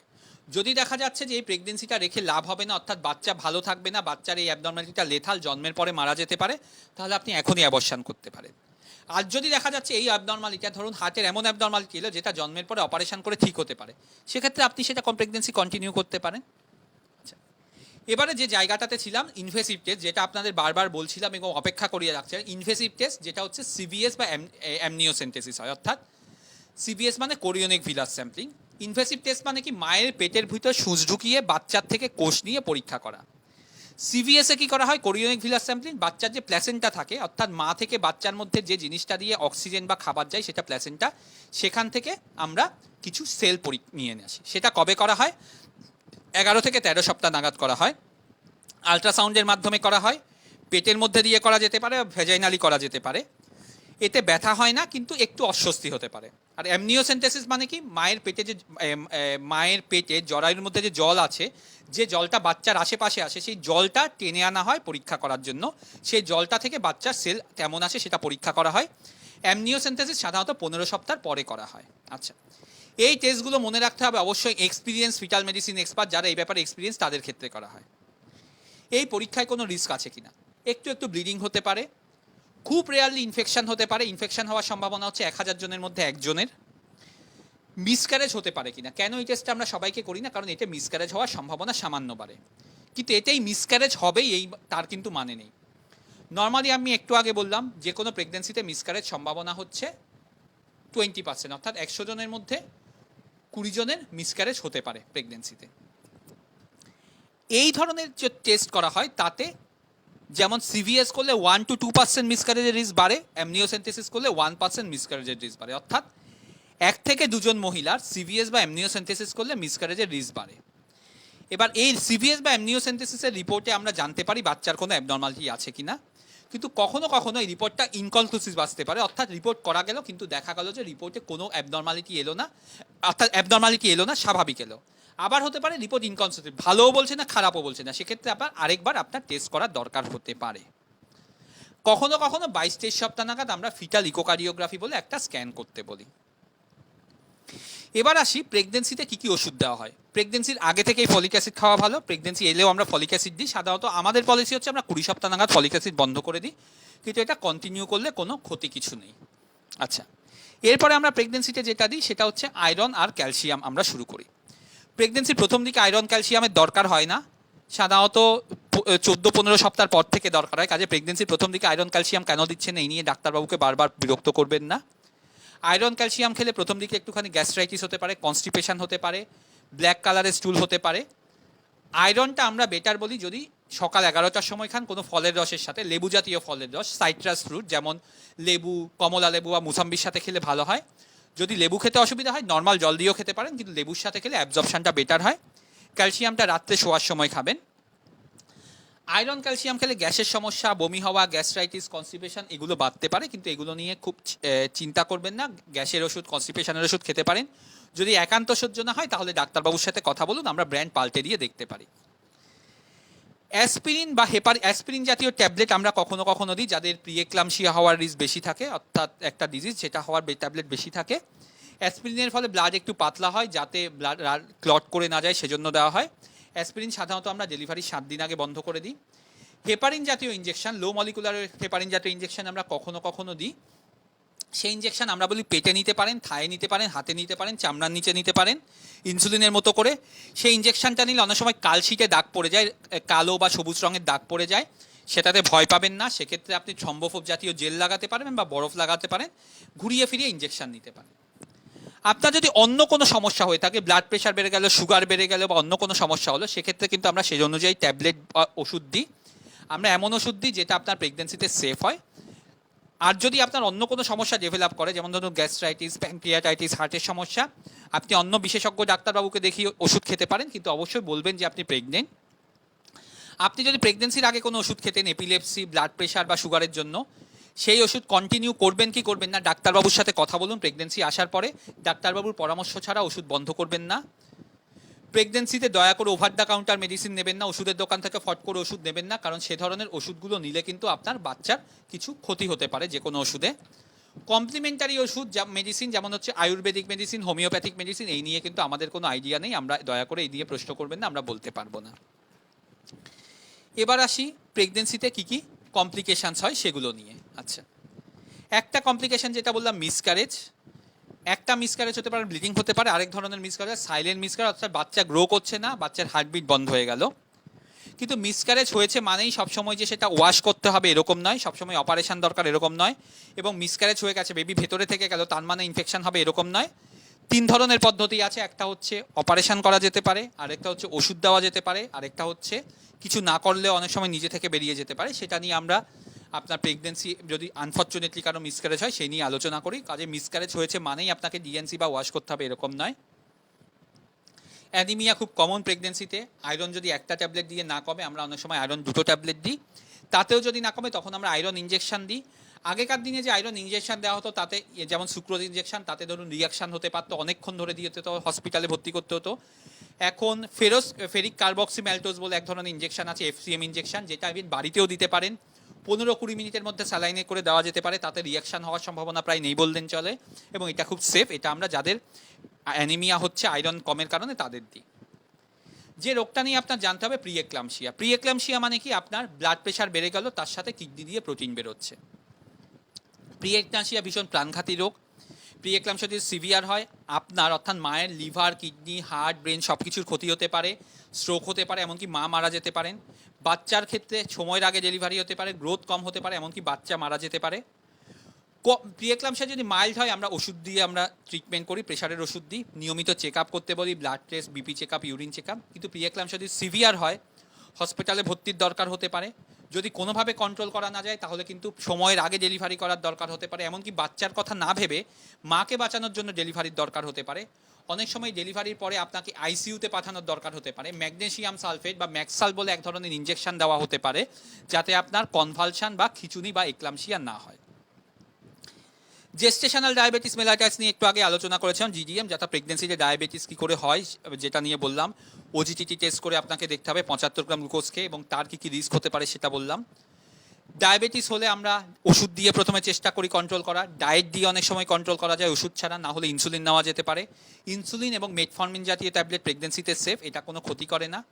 বেশিরভাগ ক্ষেত্রে এই ধরনের ডায়াবেটিস ডেলিভারি ওভার হলে চলে যায়, কিন্তু পরবর্তীকালে বেশি বয়সে আবার ফিরে আসতে পারে। ইভেন যেসব বাচ্চার মানে আপনার যদি ডায়াবেটিস হয়ে থাকে প্রেগনেন্সিতে, ডেলিভারির পরে বাচ্চারও কিন্তু পরবর্তীকালে, এই বাচ্চারা যখন অ্যাডাল্ট হবে তাদেরও ডায়াবেটিস হতে পারে, সেক্ষেত্রে খেয়াল রাখতে হবে।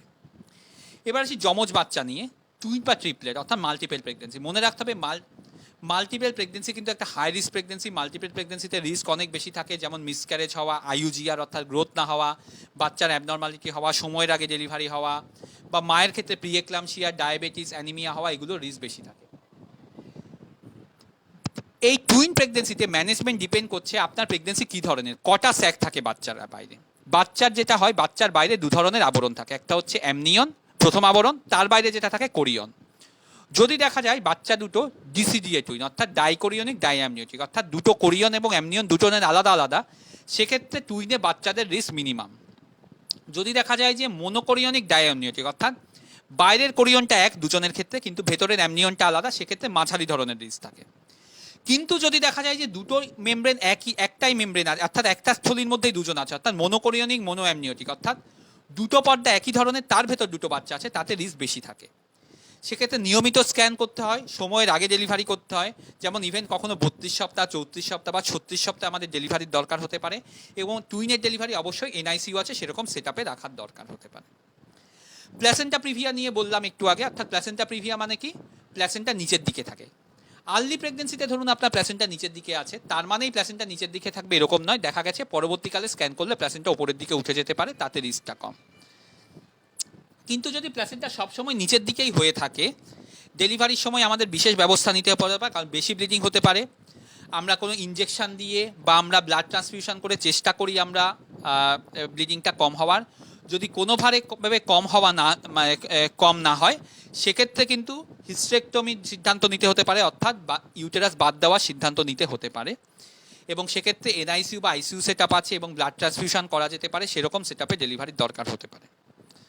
আরেকটা জিনিস বললাম যেটার কারণে ব্লিডিং হতে পারে প্রেগনেন্সিতে, প্ল্যাসেন্টার অ্যাবডাপশন, অর্থাৎ প্ল্যাসেন্টা ডেলিভারির আগে আলাদা হয়ে গেল। তাতে অনেক সময় ব্লিডিং কম হতে পারে কিন্তু প্রচণ্ড ব্যথা হয়, সেটা কিন্তু বাচ্চা এবং মা দুজনের ক্ষেত্রে লাইফ রিস্ক হতে পারে।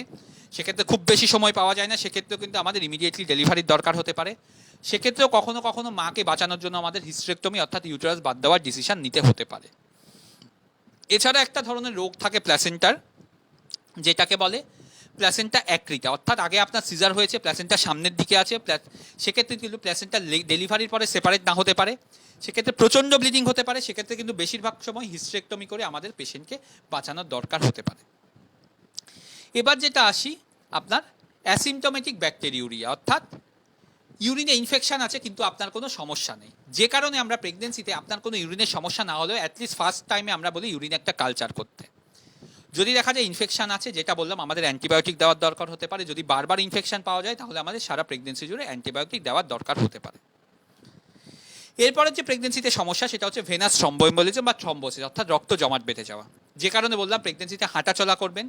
কাদের রক্ত জমাট বেঁধে যাওয়ার সম্ভাবনা বেশি থাকে? যাদের ফ্যামিলি হিস্ট্রি আছে, যাদের অ্যান্টিফসফোলিপিড অ্যান্টিবডি বলে একটা রোগ আছে যাতে মিসক্যারেজ হতে পারে তাদের, যাদের ফ্যামিলিতে থ্রম্বোসিস হওয়ার রিস্ক আছে, যাদের ওজন বেশি, যাদের প্রেশার বেশি, যাদের বয়স বেশি, যারা বেশি মোটা, যাদের আইভিএফ প্রেগনেন্সি হয়েছে, যাদের প্রিএক্লাম্পসিয়া তাদের। এক্ষেত্রে যেটা হয়, রক্ত হঠাৎ করে পায়ে জমাট বেঁধে যেতে পারে, পায়ে প্রচণ্ড ব্যথা হতে পারে, অথবা ফুসফুসে রক্ত জমাট বেঁধে যেতে পারে, যার ফলে হঠাৎ করে প্রচণ্ড শ্বাসকষ্ট, ব্যথা এরকম হতে পারে। যে কারণে আপনাকে এই ধরনের সমস্যা হলে ইমিডিয়েটলি ডাক্তারের সাথে কথা বলতে হবে এবং সেটার জন্য আইসিইউতে অ্যাডমিট করে ট্রিটমেন্টের দরকার হতে পারে। এটা আটকানোর উপায় কি? হাঁটা চলা করা, জল বেশি করে খাওয়া, আর যদি আপনার এ ধরনের রিস্ক হওয়ার বেশি সম্ভাবনা থাকে তাহলে আমরা হেপারিন ইনজেকশন এবং অ্যাসপিরিন ট্যাবলেট দিয়ে থাকি। আরেকটা জিনিস হয়, হঠাৎ করে জল ভেঙে যাওয়া, সময়ের আগে জল ভেঙে যাওয়া বা প্রিটার্ম লেবার, অর্থাৎ 37 সপ্তাহের আগে আপনার ডেলিভারি হতে যাচ্ছে। 24 সপ্তাহের আগে যদি ডেলিভারি হয়ে যায়, বেশিরভাগ ক্ষেত্রে দুর্ভাগ্যজনকভাবে বাচ্চাকে বাঁচানো যায় না, কিন্তু আমাদের সেটআপে আমরা সাধারণত 28 সপ্তাহের বাদে হলে বাচ্চাকে বাঁচাতে পারি। যদি আমরা এ ধরনের রোগ হওয়ার সম্ভাবনা থাকে, কি করি আমরা? স্টেরয়েড ইনজেকশন দিই, যাতে করে আপনার বাচ্চা যদি ডেলিভারি হয়েও যায়, বাচ্চার লাংস যেন ম্যাচিওর হয়, বাচ্চার যেন রিস্ক কম থাকে। চেষ্টা করি আমরা ডেলিভারিটা আটকানোর, কিন্তু বেশিরভাগ ক্ষেত্রে কোনো ওষুধ কাজ করে না, আমাদের এটা নেচারের ওপরে ছাড়তে হয়। কখনো কখনো টোকোলিটিক বলে কোনো আমরা ওষুধ দিই, যেমন নিফেডিপিন ট্যাবলেট বা হচ্ছে আইসোসুপ্রিন বলে ট্যাবলেট। এই জিনিসগুলো কেন দেওয়া হয়? যাতে আমরা কিছুটা সময় পাই, স্টেরয়েড কাজ করে তার জন্য, অথবা আমরা এনআইসিইউ আছে এমন হসপিটালে ট্রান্সফার করার আগে সুযোগ পাই, না হলে এই ধরনের ক্ষেত্রে খুব একটা ওষুধ কাজ করে না। কখনো কখনো ক্ষেত্রে আমরা সার্কলেজ বলে একটা অপারেশন করতে পারি, অর্থাৎ ইউটেরাস এবং সার্ভিক্সটা আমরা সেলাই করে দিতে পারি, যাতে এই ধরনের রিস্কটা কম হয়। আর যদি জল আগে ভেঙে গিয়ে থাকে তাহলে আমরা অ্যান্টিবায়োটিক দিই, যাতে ইনফেকশন না হয়। এবার যেটা আসবো যে সমস্যাটা নিয়ে, ইন্ট্রাইউটেরাইন গ্রোথ রেস্ট্রিকশন, অর্থাৎ বাচ্চার গ্রোথ কম হচ্ছে সেই নিয়ে সমস্যা। মনে রাখতে হবে, গ্রোথ কম হচ্ছে কিনা বেশিরভাগ ক্ষেত্রে 24 থেকে 28 সপ্তাহের আগে বোঝা যায় না। গ্রোথ কম হওয়া মানেই অ্যাবনর্মাল এরকম নয়, কিন্তু গ্রোথ কম হলে আমরা যেটা থেকে 2-3 সপ্তাহ বাদে বাদে গ্রোথ স্ক্যান করে দেখি, কালার ডপলার করে দেখি। যদি বাচ্চার ব্লাড ফ্লো ঠিক থাকে আমরা 37 সপ্তাহে ডেলিভারি করতে বলি। যদি ব্লাড ফ্লো ঠিক না থাকে সময়ের আগে ডেলিভারি করার দরকার হতে পারে। বেশিরভাগ ক্ষেত্রে ট্রিটমেন্ট কিন্তু হচ্ছে বাচ্চার গ্রোথ না হলে ডেলিভারি করা, কারণ এটা যদি ফেলে রাখা হয় তাহলে বাচ্চা হঠাৎ করে মারা যেতে পারে। বেশিরভাগ ক্ষেত্রে ওষুধ দিয়ে কোনো কাজ হয় না, এলার্জিনিন জাতীয় ওষুধ দেওয়া যেতে পারে, কিন্তু তার রোলটা মিনিমাম। একটা জিনিস দুর্ভাগ্যজনকভাবে বলতে হয়, কখনো কখনো বাচ্চা হঠাৎ করে পেটের মধ্যে মারা যেতে পারে। যদি আপনি অনেকক্ষণ বাচ্চার মুভমেন্ট না ফিল করতে পারেন, আলট্রাসাউন্ড করে দেখুন। আলট্রাসাউন্ডে যদি এরকম দেখা যায় অবশ্যই সেটা দুর্ভাগ্যজনক, কিন্তু সেক্ষেত্রে আমরা চেষ্টা করি নর্মাল ডেলিভারি করার। কখনো কখনো আমরা সিজার করার কথা ভাবতে পারি, কিন্তু যদি 2-3 দিন যদি বাচ্চা পেটে রেখে দেওয়া হয় তাহলে কিন্তু ইনফেকশন বা অন্য রিস্ক হওয়ার সম্ভাবনা কম থাকে। কিন্তু অবশ্যই আমরা যেটা করি, ক্লট হতে যেতে পারে, রক্ত জমাট বেঁধে যেতে পারে, সেক্ষেত্রে আমরা মায়ের রক্ত পরীক্ষা করে দেখি জমাট বাঁধছে কিনা। আরেকটা জিনিস নিয়ে অনেকে চিন্তা করেন, সেটা হচ্ছে যে ব্রিচ, অর্থাৎ ব্রিজ ডেলিভারি হচ্ছে, অর্থাৎ আপনার বাচ্চা কোমর নিচের দিকে, পা ওপরের দিকে আছে। এটা আর্লি প্রেগনেন্সিতে থাকলে চিন্তার কিছু নেই, অনেক সময় সেটা ঘুরে যেতে পারে, এটা নিয়ে খুব বেশি ঝট করে চিন্তা করার মতো কিছু নেই। কিন্তু এটা যদি ডেলিভারি পর্যন্ত থাকে তাহলে নর্মাল ডেলিভারি করতে গেলে রিস্ক থাকে, অনেক ক্ষেত্রে সিজারিয়ান ডেলিভারি করলে সেক্ষেত্রে রিস্কটা কম করা যায়। হাই রিস্ক প্রেগনেন্সি বলে একটা জিনিস আমরা ইউজ করি, কাদের খাতের ক্ষেত্রে আমরা ইউজ করি এই কথাটা? যাদের এজ বেশি থাকে, 35-এর বেশি, যাদের ওজন বেশি, যাদের অন্য মেডিকেল ডিসঅর্ডার আছে, diabetes, high blood pressure, epilepsy, এসব। আইভিএফ প্রেগনেন্সি, যাদের সিজারিয়ান সেকশন হয়েছে আগের প্রেগনেন্সিতে তাদের, সেক্ষেত্রে নিয়মিত ডাক্তারের পরামর্শে থাকতে হয়। আচ্ছা, এবার একটা কথা আমরা অনেক সময় পাই, cord blood stem cell banking করবো কি করবো না, এটা নিয়ে এটা অনেক কিছু আলোচনা করার জিনিস আছে। এটা নিয়ে আমরা দয়া করে বলবো আপনাদের আমাদের যে এর আগে একটা ফেসবুক প্রোগ্রাম আছে cord blood stem cell banking, বা ইউটিউবে ভিডিও আছে, সেটা দেখে নেবেন। এবার সবশেষে যেটা নিয়ে বলবো, যেটা আমরা প্রেগনেন্সিতে দেখি যে ডাক্তারবাবু সব ঠিক আছে কিনা, আমরা যেটা বলি আজ সব ঠিক আছে, কাল সব ঠিক আছে কিনা আমরা কিন্তু জানি না, কারণ আজকে ঠিক আছে কিন্তু কালকে সব ঠিক নাও থাকতে পারে। হ্যাঁ, কাজেই প্রেগনেন্সিতে যে কোনো সময় যে কোনো কিছু ঠিক হতে পারে বা খারাপ দিকে যেতে পারে, কাজে আজকে ঠিক আছে মানে কালকেই ঠিক থাকবে এই ধরনের গ্যারান্টি কিন্তু আমরা দিতে পারবো না। আচ্ছা, শুরু করেছিলাম রবীন্দ্রনাথকে দিয়ে, শেষ কথা বলবো রবীন্দ্রনাথকে দিয়েই। কারণ প্রেগনেন্সিতে অনেকে যেটা করে, আপনার লোকের কথা শুনে, কে কি বলছে সেটা শুনেন, দয়া করে ডাক্তারের সাথে কথা বলুন, কুসংস্কার বা যেগুলো অবৈজ্ঞানিক ধারণা সেগুলো থেকে বেরিয়ে আসুন। রবীন্দ্রনাথের খেয়া কবিতার একটা অংশ দিয়ে শেষ করব। লোকের কথা নিস নে কানে, ফিরিস নে আর হাজার টানে, যেন তোর হৃদয় জানে, হৃদয়ে তোর আছেন রাজা, একটা রাতে একটি জেতার, আপন মনে সেইটি বাজা। ধন্যবাদ, নমস্কার, সুস্থ থাকবেন, ভালো থাকবেন। আমাদের সাথে যোগাযোগ অ্যাপয়েন্টমেন্ট করতে গেলে যোগাযোগ করতে পারেন 9831355912 এই নাম্বারে। নমস্কার।